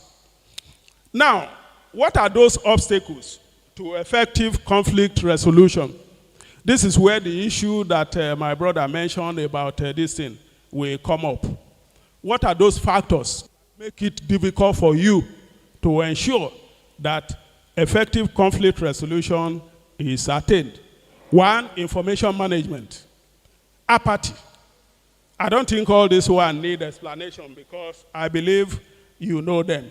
Lack of sincerity, poor conflict resolution skill, injustice, partiality, delay in actions, inadequate empowerment. I think when we talk of they never pay allowances, they never pay salary for 20 years, this and that, that one comes under empowerment. Is that not so? Okay. And finally, fixated mindset. Fixated mindset simply means that whatever anybody say, I no agree. Even somebody will tell you, even if just Jesus Christ come back today, I know they agree. This fixated, his mind is already made up. When you have that type of mindset, there is no way you can this thing. Now, factors that help us to ensure quick resolution in conflict. You must be neutral. That is where I would have loved our government security agency's representative to be here. You must be neutral. A situation where you think that because your brother, your sister are from this side in a communal clashes and you want to take side, can you find solution to such a conflict? It is never possible. The same thing in university environment. You must be neutral as security agents. You must have proper diagnosis of the root cause. Diagnose the root cause. You must have respect for one another. Accurate information or data gathering, commitment to agreement reached, and you must follow up and give feedback. Now, in conclusion, this paper has dealt with a wide range of issues relating to conflict resolution, the role of security agencies. I want to let you know that as security personnel, whether you call it government security personnel or private security personnel as your case, you have a lot of role to play. And for you to be able to play this role effectively, you must understand those elements that you need to know, those elements that you need to have for you to be able to perform efficiently. I therefore want to urge you and urge the management, the high table, to take this into consideration whenever they are dealing with issues of security department, that empowerment is very important. The issue of payment that the young man, our elder, talked about is very, very important. We must appeal to the Vice Chancellor and other principal officers of the university to give this a critical thought. We will be scratching the surface if we don't empower the security agencies. You and I can see what the federal government is doing at the national level in ensuring that the security agencies perform optimally. We equally need to replicate same in this our environment. On a final note, I want to sincerely recommend that after this security summit, it is very important and apt for us to come together and brainstorm to dig deeper into the issues that we are going to take lectures upon today. I want to once again thank you very much, the management of the university, for the opportunity given me to talk about this. Thank you very much and God bless. More. Put your hands together. Thank you very much, sir. The squadron leader, please celebrate one more time as one of us. Thank you very much. This was a long-needed lecture because conflict is something that must happen once you have two or more people in any environment. Thank you very much, sir, for that beautiful lecture. So, permission, sir, we'll take two questions. It's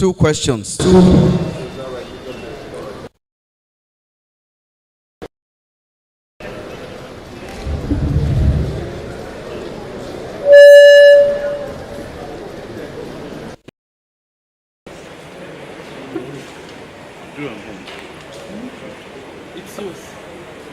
You know, it's on this one. It's on yours now. Please. All protocol duly observed. Mr. Omozuwa Dosege. During the course of the lecture, sir, you highlighted only three conflicts, types of conflicts. I want to ask, in what category does the religious conflict fall in? Take the case of a lady that was burnt and stoned to death in North, which has to arise from religious conflict in the school. Which category and how are we going to tackle the problem when it comes to us here? Thank you. Okay, thank you very much. Religious falls under social. It is not economic. It is not political. Let me tell you, you cannot put into watertight compartment all these courses that they strictly belong to economic, they strictly belong to social or political. Some religious conflict could be traced to political differences. True or false? Some religious conflicts, disputes, could be traced to economic factors. But strictly speaking, when you talk of religious dispute and all the rest, they are purely social related causes. Then there's another question that you ask, the second leg. You say, how can that be resolved? Is that what you ask? Well, if you are asking me, how can that one be resolved? I think you need to sit down with me here today so that we discuss it until tomorrow. The reason is that if ordinary the issue, pay me. If you can take us a whole year, you are looking for religious conflict. You know, the religious conflict has to do essentially with idea and ideology. True or false? So if you bury my idea and ideology in preference to your own, it will not work. So therefore, all these measures that you are highlighting must be brought to play. Security, you must do your work. Government, you must do your work. All our general here, our pastors, imams, bishops, and evangelists, you must do your work. You must realize that one day, the only one that passes every human being will call you and for you to come and report and give account of everything that you are doing. Whether you like it or not, you are about to live one day. So we will continue to manage ourselves. We will continue to see what we can do so that the religious conflict will not overcome us. Thank you very much. Thank you very much, sir. One more question. One more.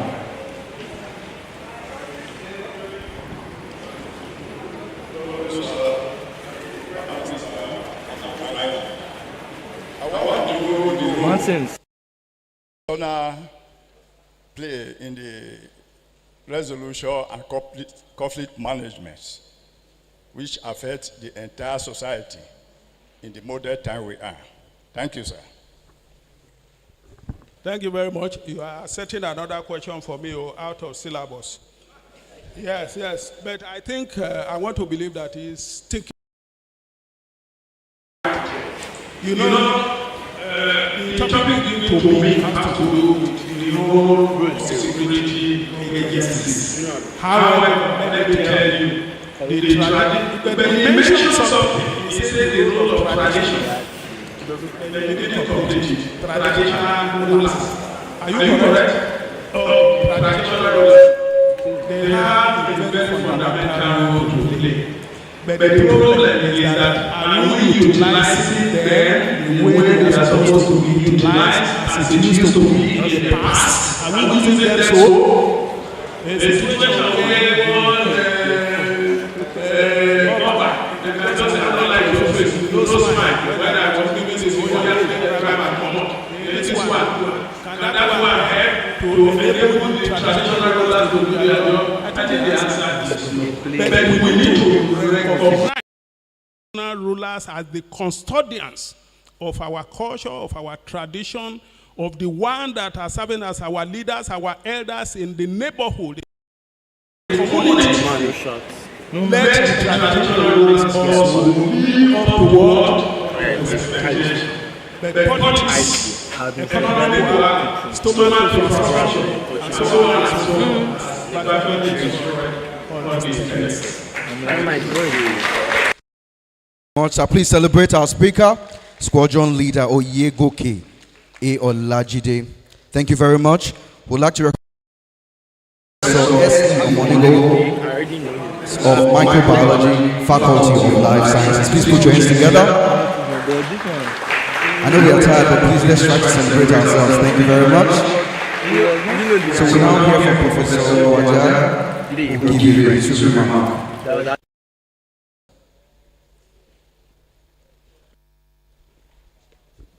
Thank you very much. All protocols are observed. I served under various CSOs until Squadron Leader Oyegoke arrived. You see, it is not enough to occupy an office very uncomfortable and not to do anything. It is wrong. It is against humanity.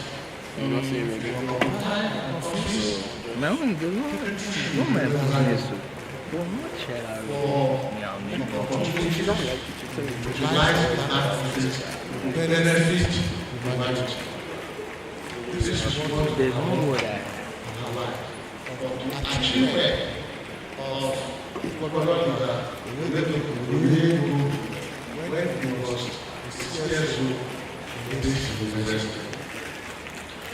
Before we arrived, there was no walkie-talkie. Was there?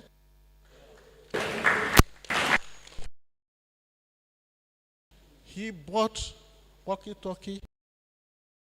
These stations in Government, and the residents of the system, and communication of friends. Is that not correct? Now I don't know what walkie-talkie is. Fantastic. Before they arrived, we were not licensed to carry what a license to do? What laws? check it. Say the thing was shaking.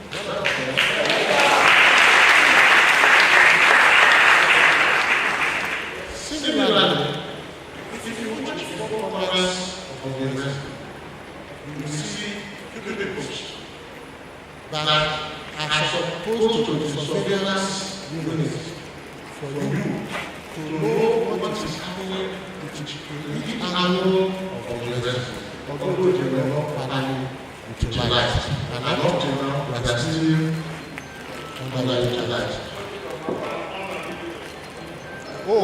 At that time, they were profitable because they also provided toilet system in those units.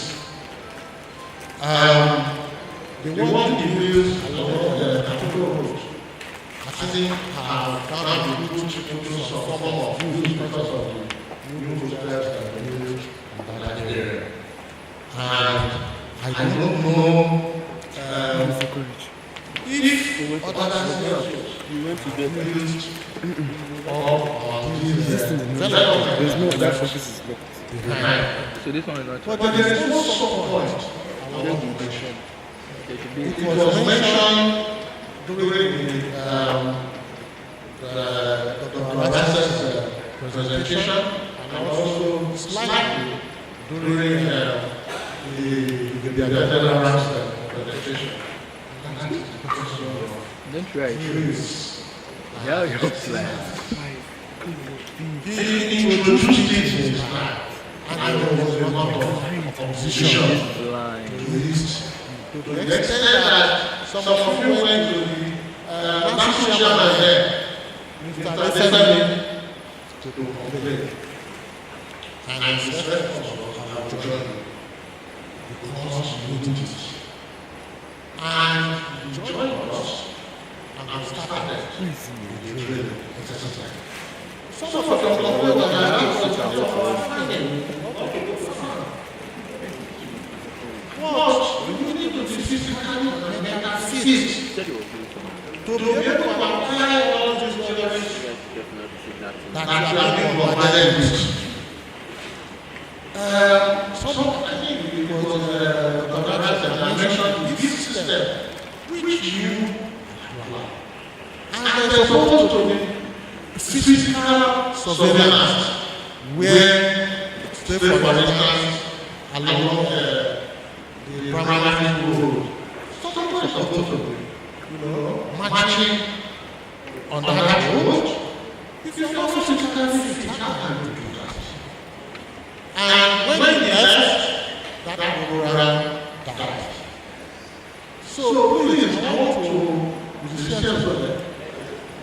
You are familiar with the president because you are hiding in the office work. I will listen to your signature again. Now that you are in charge, please bring back that awareness. We start using exercise enhances your mental capability and also your physical capability. So please bring it back. Thank you very much.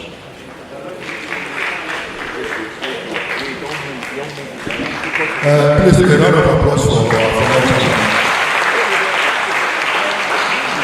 Prof. Sir, I want to, on behalf of the department, thank you for all you have done in the time past while you were teaching. Just like the rest said, I was in the corridors of power. But today, I am the head of the department. Just a quick one. I want to inform you that the drill exercise you are just spoken about was done yesterday. So, yes, so even the working together, my predecessor, board are still functioning, and we are building upon his legacy. Thank you, sir.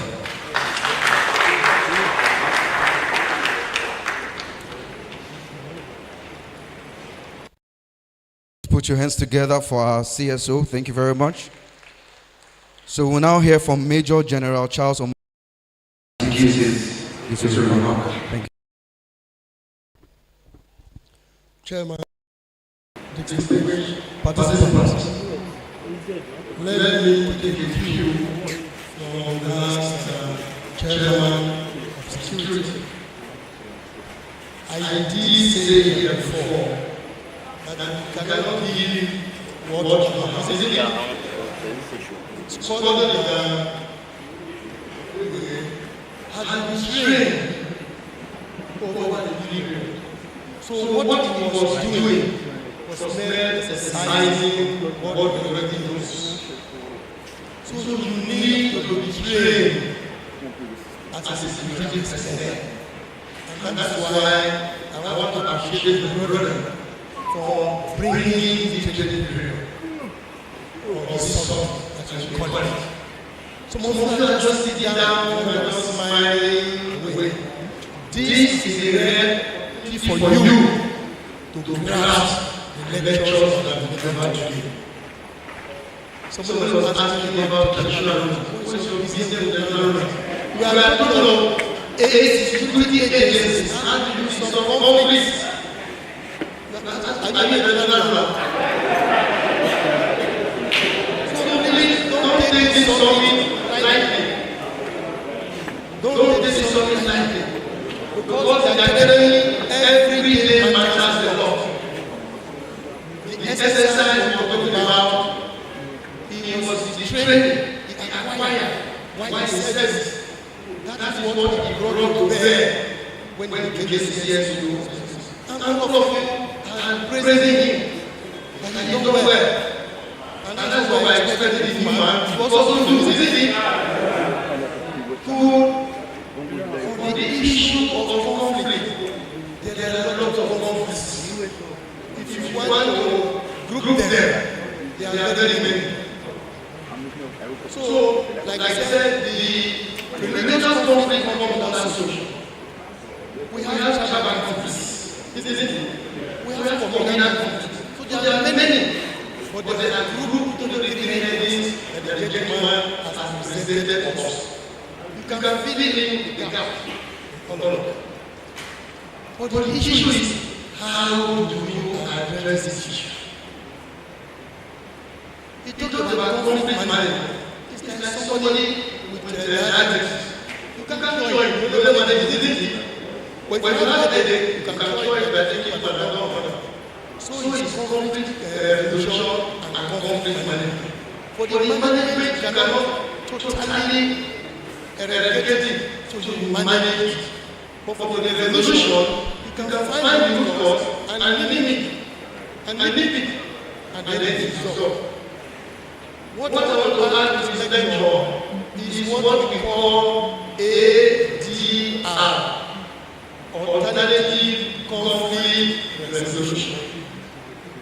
Because without the conflict, you can decide to go to court. Majesty or High Court. But the court, the Constitution also provide that while you are in court, you can be asked, you can request for ADR.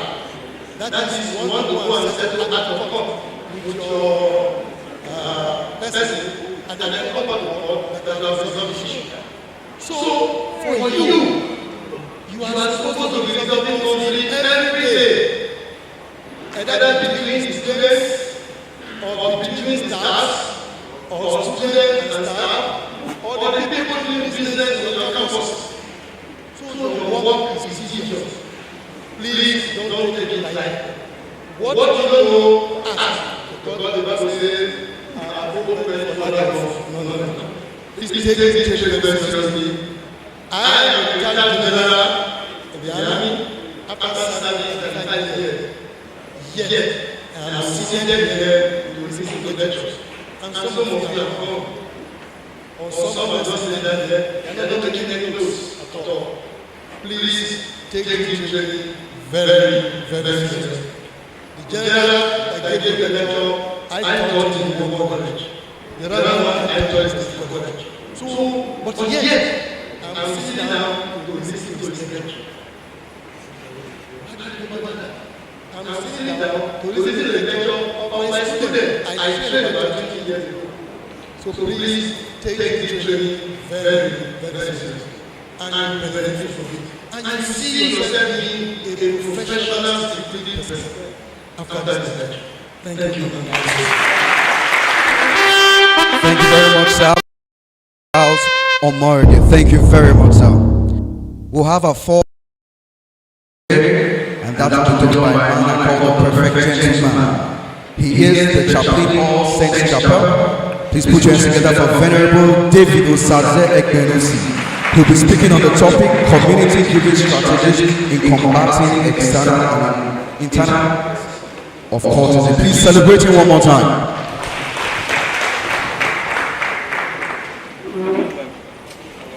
Let me please rest on the earliest steps to talk about the interact together. I know that it's been a long day for everyone of us. So for me, it's actually not the time to divide paper. There's a time to interact. And what I've been asked to do is community strategies of combating threats of cultism. Community strategies of combating external and internal threat of cultism in tertiary institutions.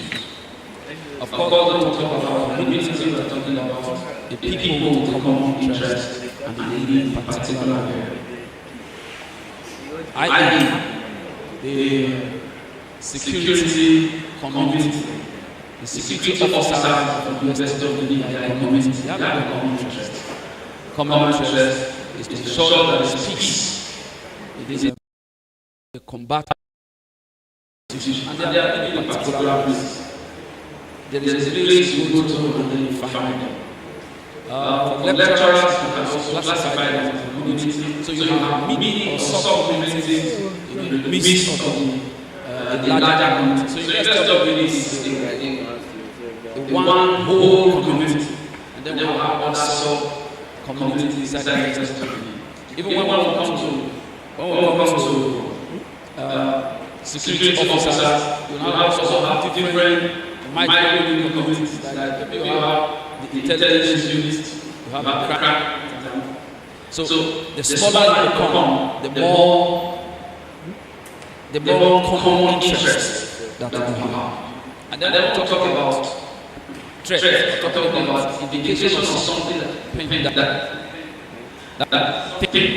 something about to happen, something negative that is about to happen. It has not happened, potential is in the latter stage. Just with time, to have an and of course, when we're talking about strategy, we're talking about tactics, carefully plan, we're talking about techniques, we're talking about method, a well-thought-out plan. So when we're talking about community strategies, we're talking about those thought-out, those careful techniques or strategies put in place by a group of people, to combat an impending danger, in order to frustrate or to show that it doesn't happen. And of course, we know what causes it. Without sounding immodest, I think that one of the biggest challenges that tertiary institutions today is the issue of cultism. Is the issue of cultism. And give everybody here, not only the security officers, everybody, from the vice chancellor to the least person in life in the institution, is a concern for everybody. And before we talk about strategy, whether it's driven, whether it's individually driven, we must know what are the factors behind this monster that has engulfed or almost engulfing the tertiary institution. What are the things that cause it to grow? What are the fertilizers that ensure continuous growth of this business? One of them is oppression. Of course, we know for those who started the issue of cultism in the University of Ibadan, of course, they tell you that they wanted to leave the issue of oppression, the right, they defend the rights of the black students. So there's always a good reason, but like I always say, there is no good reason that will be. No matter how good the reasons are, if you ask the member to maybe leave your Senate to bring down the glass door, the security door, and then able to kill people, why did you go there? I was home. Is that not the reason? I needed to eat. My mother has been diagnosed with cancer. Maybe second or third stage, I need to pay the bill. The surgery was going to cost about 10 million. I need to pay the bill. I can't watch my mother die. But I know very stable, good, reasonable reason that the person is living. But it doesn't mean that's the right? So one of the factors that propel the growth of cultism is the issue of oppression. And the question is, do we still have oppression today? And if you have oppression, then that gives us an indication that this cultism, as long as oppression remains, then you are not likely going to be able to curtail or to bring to the barest minimum the issue of cultism. Oppression is still there. Then the second reason is poverty. Because when you enter there, you can have access to people, you have access even to your fellow students, you can obtain them. Because pseudo power that you have, you become a cultist. It may be temporary, but you have a pseudo power. And then they say, what? He's a strong man. You can stay in the corridors, you can stay in the corridors of the hostel, and as you're passing, you say, drop something. Drop, and if they know that you're a strong man, they will drop something.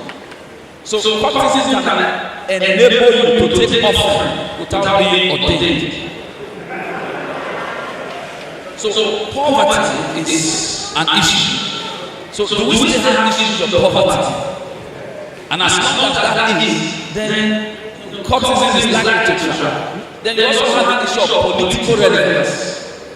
Political relevance. As to men that you are now, upper secondary, as well, they may not welcome you. But go and be, they will call you. Be a strong man, they will call you. There are areas that you are going to control when the election comes. Is that not? All that you need to do is to just PDP is not winning, destroy the balance. So as long as we will still have such issues, then courtesy will try. The issue, related to the issue of political relevance is patronage. Patronage. In investing institutions, in Ivory Town, they still get patronage. They get patronage. What happens is that if a particular lecturer or student has offended you, all you just need to do is to call those strong men. Say, go on. Go on. Then they come to meet your colleague. Is your colleague? It's your we go treat your fuck up. We go treat your fuck up. So to maintain. You give them some bottles, King, give them some bottles of Buddha. It's not only the bad people that are patronizing, even the good patronizing them. Now, for somebody like you, maybe they have taken your land, or somebody is, trying to oppress you, and you have some strong men. Where are you likely to go to? Will you go to meet ACP, or you go? If you go and meet the ACP, there's tendency for them to tell you, "Fuel not the motor." To feel you go feel it, right? Before you do all that one, finish. You just, I beg, call the strong man. When the strong man appear, talk one or two things. The guy will disappear. So patronage, as long as you and I, in one way or the other, directly or indirectly, continue to patronize these people, then courtesy is likely to try. Another issue is the issue of unchecked freedom. Unchecked freedom. Young lads coming to the university, they never known freedom before. Now they are having freedom that is unchecked, and they want to explore. They want to explore. Someone has talked about the issue of peer pressure before now. And then we also have the issue of lack of self-esteem, if you like. The issue of complex, inferiority complex. Some are sliding into depression. They don't have confidence in themselves. That they need to get an associated confidence group. Right? So if they don't have counselors to talk to them, we are likely to have courtesy trap in the institution. Part of the challenge that we have with low self-esteem is that what an average student is supposed to benefit, the free benefit of a student who is in university, ability to toast a girl, right, and all of that. That guy is looking at me, the pastor talking about. Praise God. To toast a girl and all of that. And then he can't speak, so he needs to belong. All he needs to tell the guys, come follow me. Come follow me. And as you know that he's a strong man, you have to what? You have to follow. But if he's a student with confidence, he will rely on his oratory prowess. He will rely on his intellect. And just to talk the girl before you know what is happening, the girl says, that boy, and they die for him. Is that not? So the issue of lack of confidence, which a lot of them are facing, and also that is the issue that is driving some into use of drugs.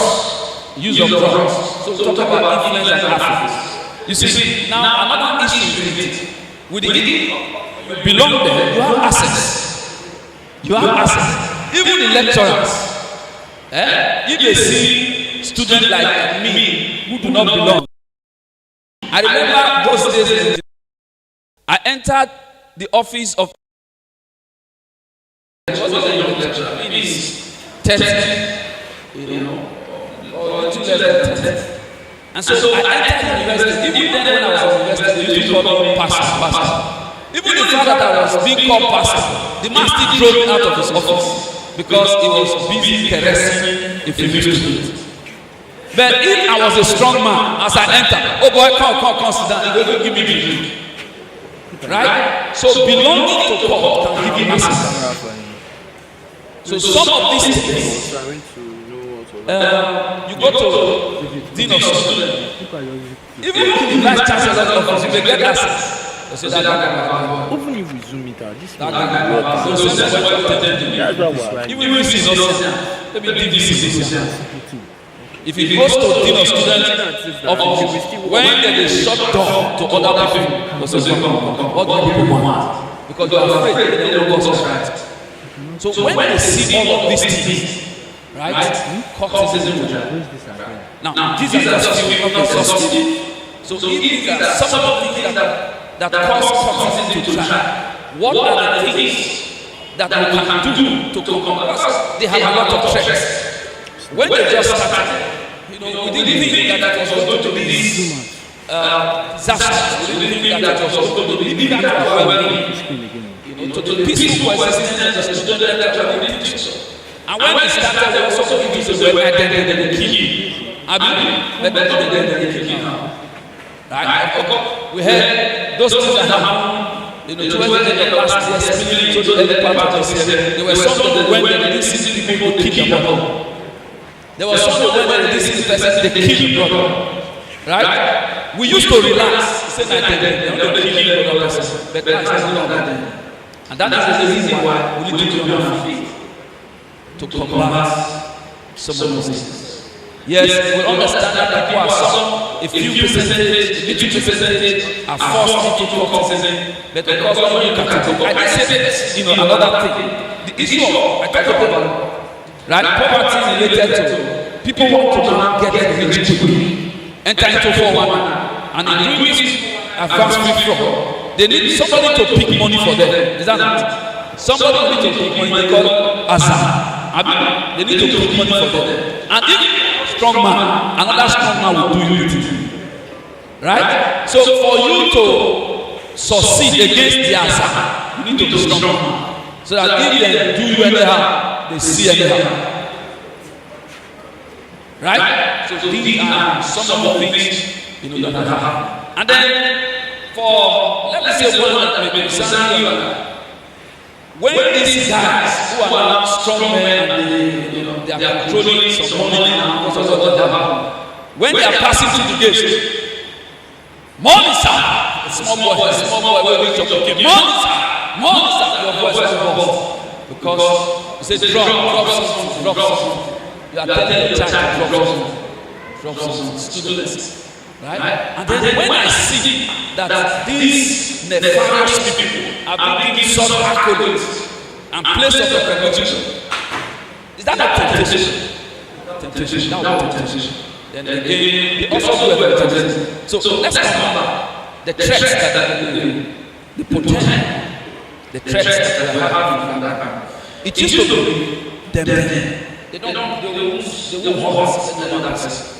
They go to hit. In fact, it's the part of the covenant to take. They are enemies of themselves. Right? Enemies of the Jews. You and I who are Jews. Okay. But what is happening? It's happening. Now, they are beating lecturers. They are beating lecturers and they are doing stuff. Now, your visitors coming to the university, they are embarrassing them. Exams going on, they are disrupting exams. So it is serious threat, both internal threat and external threat. Of course, they are going outside the gate also to be protest. Some years ago, we know what they did. Of course, the protests that we used to have before now are just the protests that we used to have before now are usual student protests. under they were not comfortable. But since they came on board, the protests that they induced are protests that are frightening, protests that are fearful. Right? Even battalions, bring battalions to quest. So it's a serious threat. How do we combat actually the business that I'm going to? How do we combat in a manner of community? Now, I'll make some references to the scriptures, that's why I do this. Right? Okay. Now, courtesy is a way of serving other gods. Because they actually swore. They swear to something. They take oaths. And they ought to take is not to the Almighty God who reigns and rules over the affairs of men. They take oaths to other gods. So you may also call it a form of idolatry. Now, when Jacob was going to form a people called Israel, right? God was calling to form that people Israel. As they were going, he had a nucleus family. He had a nuclear family. One of the things that happened is that as they were going, there was a problem. They had to do a self-examination. There was an idol that the father-in-law said had been stolen. That somebody, whether consciously or unconsciously, is joining him in his cult. You know, the father-in-law Laban was saying, there is a member, I have a member in your fold. What do we do? They had to start searching. And it was discovered that Rachel was sitting on the table. It was a measurable period. Was sitting on the island. So the first community strategy that we have to add is what? Self-examination. Some of us are focused. I say it without apology. In many of those seated there is a large community. I know that for certain. And a house divided against itself cannot stand. You cannot use the spirit of blessing to cast out blessing. So the first community strategy is self-examination. It's an internal weeding. As long as within the security apparatus of the university, they remain a threat. They are a risk.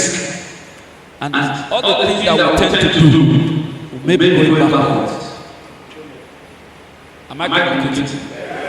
First, self-examination. We will start with the serious to examine him. Because in this university, we have had a situation of CSO, wine and dining places with courtesy, and helping them to take oaths. When I speak, I cannot tell them to do it. So we have to do that.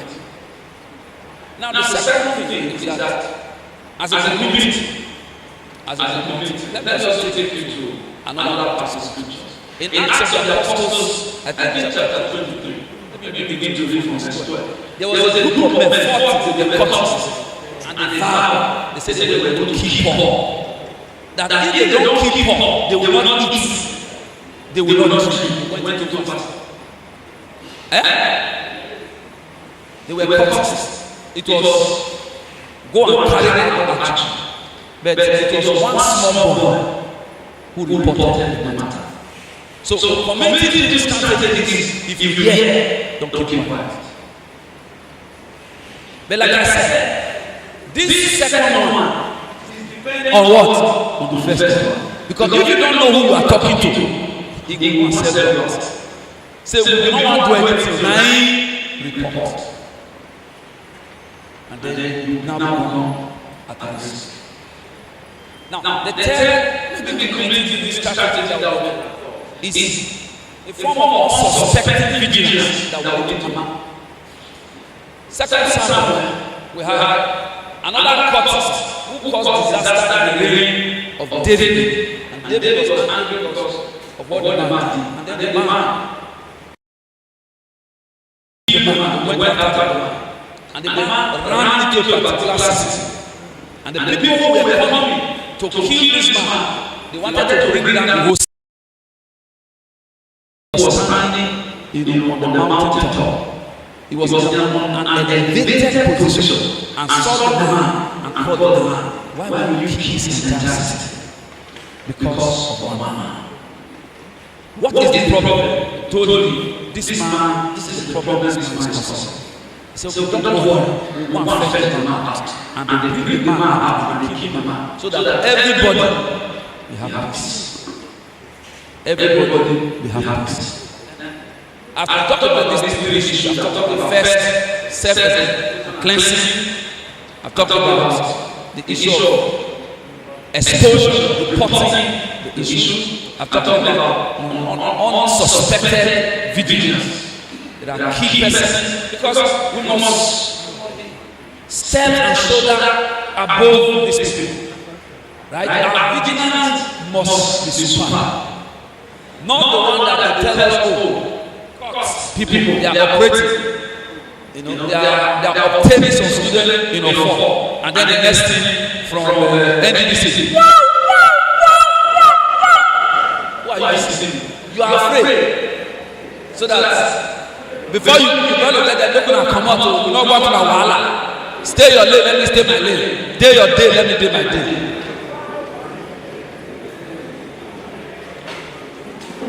I'm told but let me quickly say, another committee this strategy is a combined effort to ensure that sanctions are given. A combined effort to ensure that sanctions. How do you explain that two security men from education, right, ran after some courts who have perpetrated evil and then apprehended them at the end of the day, they get right exam? Which kind of serious community you allowed? You beat up the lecturer, you came back to write exam. What of those who apprehended them? What is their system? So, serious about what we are doing. We must be serious. So, add few of these things to those that cause cultism. Answer to them. I talked about oppression, right? Let's ensure that the culture of oppression is dealt. Ensure that the culture of oppression is dealt. Ensure that transparency is there, right? You will see that what the security apparatus will be doing will be complementary. It will be complementary. He says, if me, I am pulling this string. Right? Somebody is taking the water out, dirty water out of the pump, and then somebody is putting dirty water. Our effort will not be seen. So if we are fighting cultism in this other area, and then the lecturer, for instance, they are oppressing the students, our work will not be seen. The lecturers are not accessible to this other student, apart from the student. Our work will not be seen. We can go on and on. So the last one, like I said, is ensuring that sanctions are met, right? Without sentiment, even if it is a visit son or daughter, that sanctions are given, and it is seen, then we will be embodied to do more. On that, Simeon and Levi in Genesis chapter 30. Simeon and Levi in Genesis chapter 34. Now they constituted themselves into a court group. It was a two-man court, a two-man gang, and then they went after. There was a man who raped their sister, but the man and his father came back to apologize. They are sorry, and then they said, "Okay, no problem. We are forgiving you people, but the only thing we do is one second. The men in that family of Shechem, 1 second, sir, they had that agreement, and then they went actually to suicide. On the 8th day, when the pain was most severe, these two gang members, two-man gang, these two-member court, they came and slaughtered all those men. You know what? Their father waited. When their father was about to die, he said, Simeon and Levi, you are instrument of prayer. My soul will not find pleasure in you, and curse them. There must be a manner where we ensure that salvation. Thank you. Keep clapping, keep clapping, keep clapping. That was an amazing lecture. Please, Honorable David Osad. Please celebrate him one more time. Thank you, sir. Recognize the presence of a friend of the university. He is Honorable Charity. We here is the majority leader, Edo State House of Assembly representing Northeast 1. Please celebrate him. You're welcome, sir.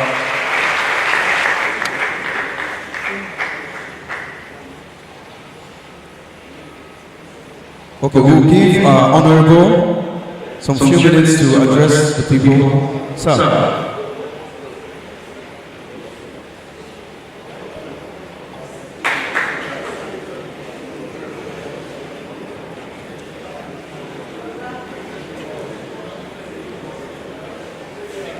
Okay, we'll take 2 questions. 2 questions. Just 2 questions. Please straight to the point.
Something that is not. No, that's what I'm telling you. There's enough. Maybe we can't know that to be. My village. Now, in your where you have pioneer, where you have superintendent over, you may act of integrity have kept that. But not to say to deny it is to deny the good.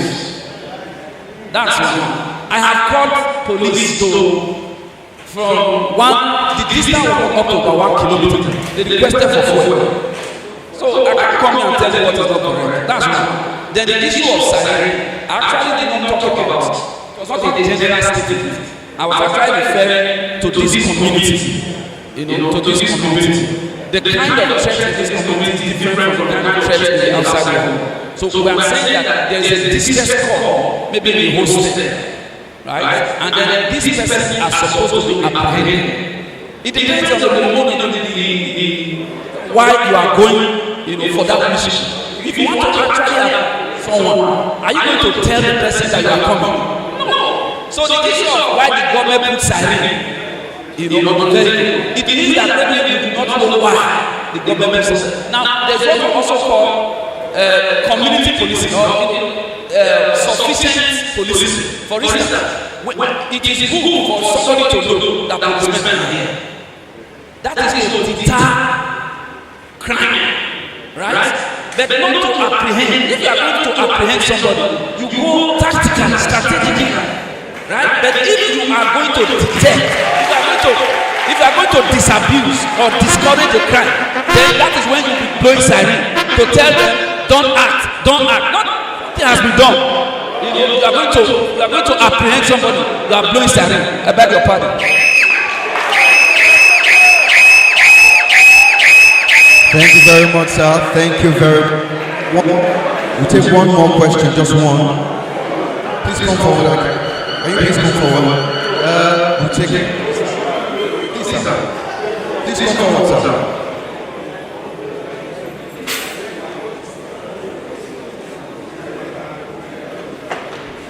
Thank you very much for the opportunity. Father, my name is Dr. Ishak Osagieweka. I'm a member of the as a way of comment while you were addressing the participants on the issues of autism. You mentioned the political party particularly. And then looking at the forthcoming election, and you mentioned that some of them may be recruited by the Obaseki. I'm saying that for public notice. No, hold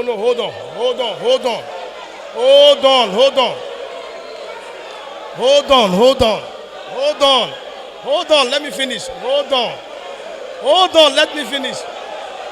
Hold on. No, you must hold on to listen. No, you must hold on to listen. Listen, you see, in public, I must finish my question. Please, let him finish. The reverend is there and will respond to him, please. Okay. Please, please, I take God beg you, let us conduct ourselves. You see, what I talked about conflict, it's rearing his head now. No, please, let to listen. Patience. You don't know, let him conclude. Please listen. I take God beg you, listen. So as a way of comment, it is better to juxtapose by balancing it. When there is election coming on like this, and it is proper to say some of the political parties may contract some of these boys to do certain things like this, not lopsided statement. That is my way of comment. That's all. Thank you.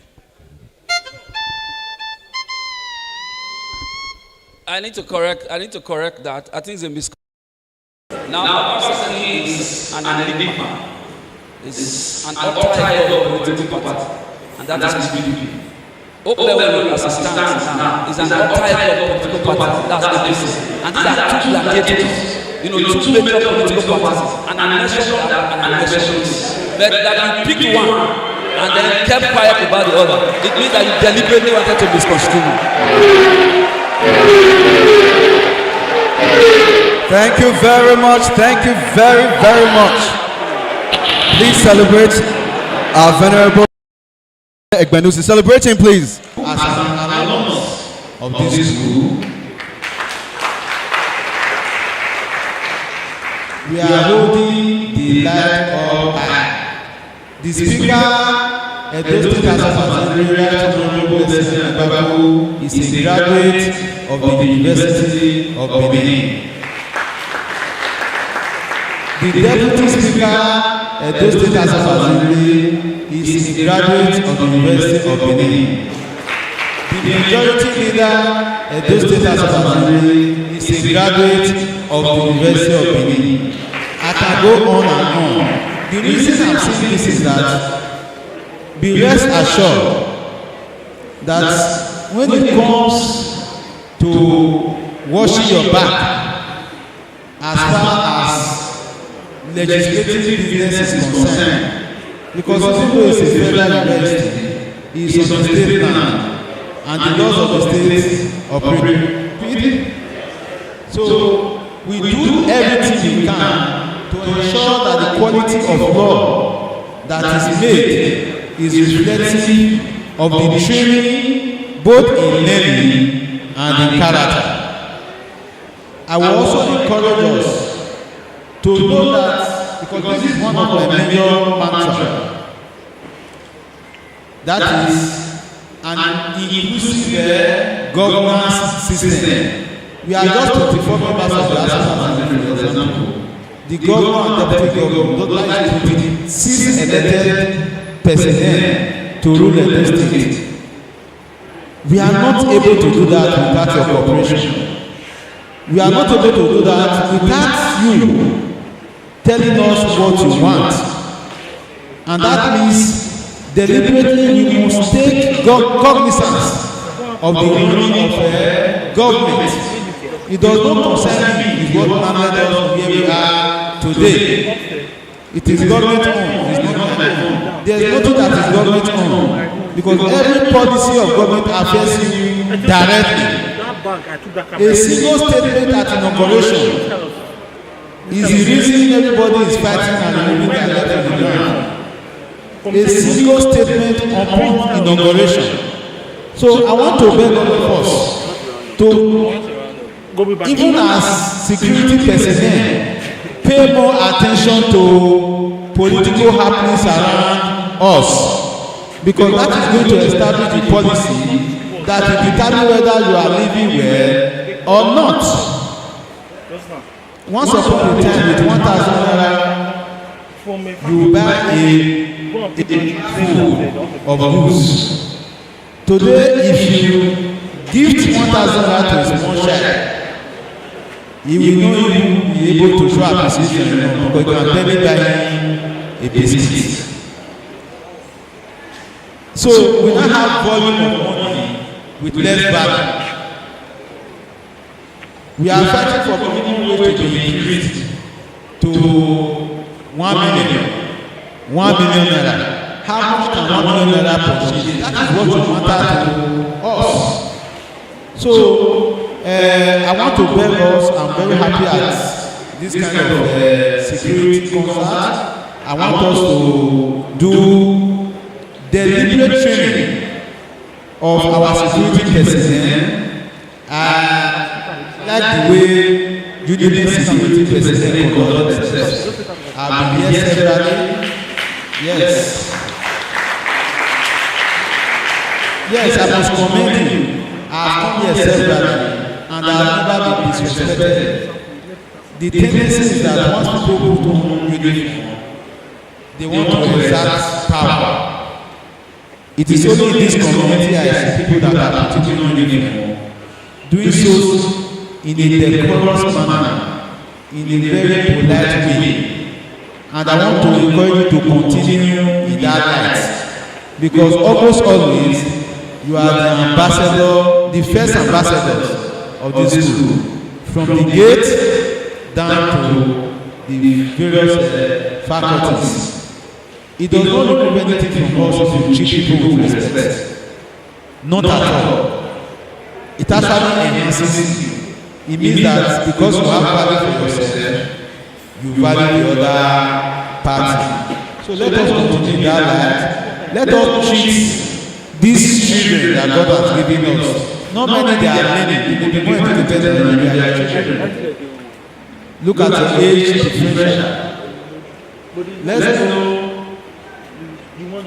Let's know that God has given them to us to take charge of, because tomorrow they are going to get there and remember how we treated them, and they also treat people like that. God bless you. Thank you so much. Have a very wonderful celebration. Thank you so much, Majority. In bringing the closing remarks, I would like to simply start on the already existing protocol laid down by the university's public relations officer. I would like to sincerely appreciate the God Almighty who has made today reality for us. Please, can I have all the men and personnel of security just appreciate God for making it a reality. As a matter of fact, it's been 2 straight months of stringent planning.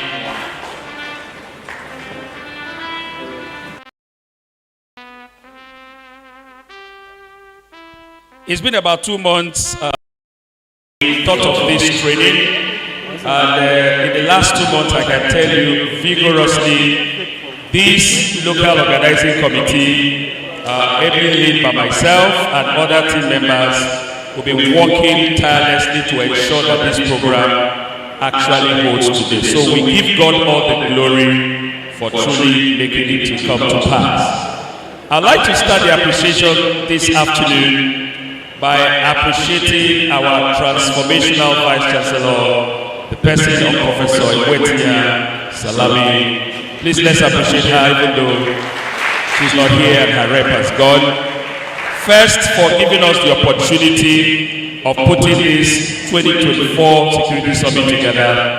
When we started out, we were a little worried as to how it's going to come to pass, looking at the finances that was involved. But when myself and Professor Kaise met Madam, we were shocked at the kind of reception that she gave to us, embracing this training. Right there and then, Madam started giving us lists of resource persons. Most of the resource persons in this 3 days program are persons that Madam actually herself suggested that we should bring up to come here for these 3 days. So please, let's celebrate our busy, great woman, and we celebrate her.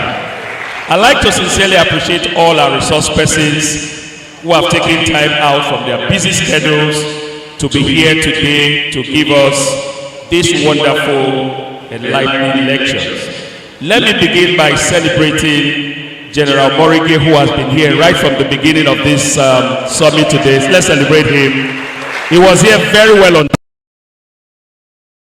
patience. You've been here sitting and listening. Even when he had just told us that most of the generals who give the lectures to him were his students, but we see the humility in him, sitting under his students and learning from persons he has taught about 20 years ago.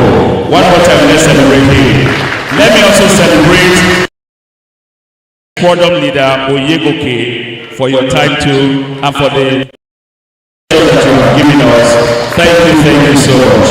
We also like to appreciate from the committee, Professor Wadia, who also has been here right from the beginning of this meeting at about 10 a.m. So we thank you so much for the Lord God bless you richly in the name of Jesus. I want to congratulate who are officers and men of the University of Benin Security Department for being here today and being partakers of this great enlightening summit. I was a bit discouraged about some of the men of the security department trying to find out how abreast they are about today. And one of them said to me, say, what are we talking about training? But I was talking about how to teach all. And I was a little discouraged.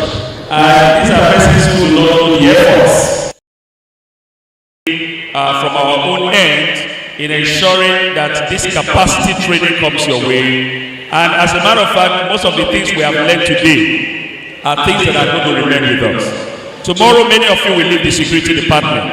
But I tell you the truth, most of the things you have been impacted with today are going to remain with you. So please, let us be patient. The program is for 3 days, and let's see how we can holistically be a part of all that this summit has to offer. I'd like to especially appreciate my team members who have, in all ramifications, been available and have stood the test in putting this together. Let me thank you so much.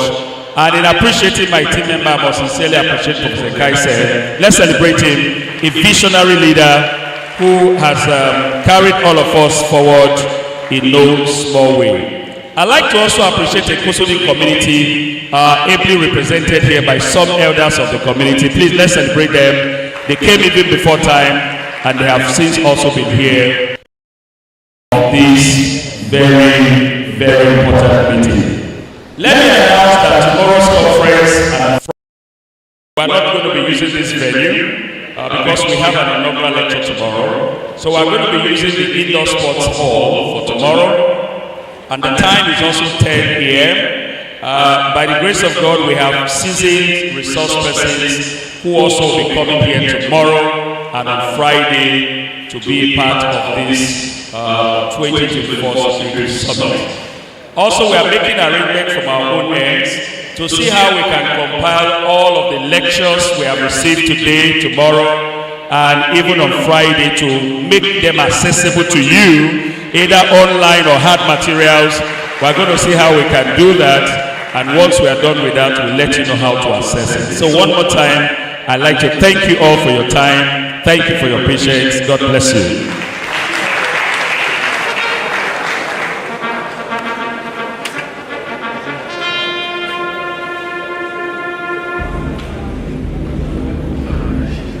We'll now have a group photograph. Good idea, well.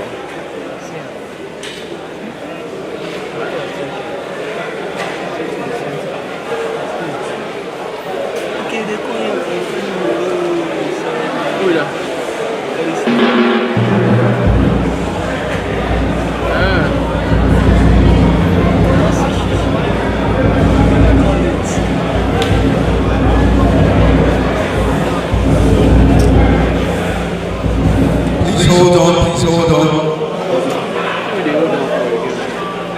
We'll have a quick photograph of the members of the high table.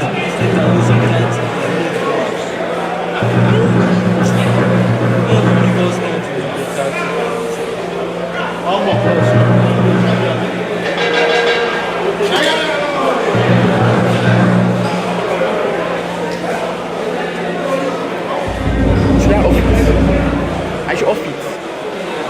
That man see me.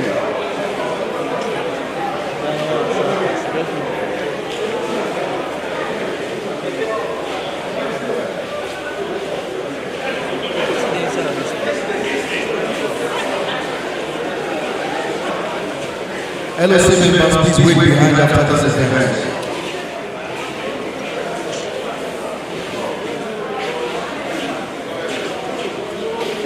Please come forward.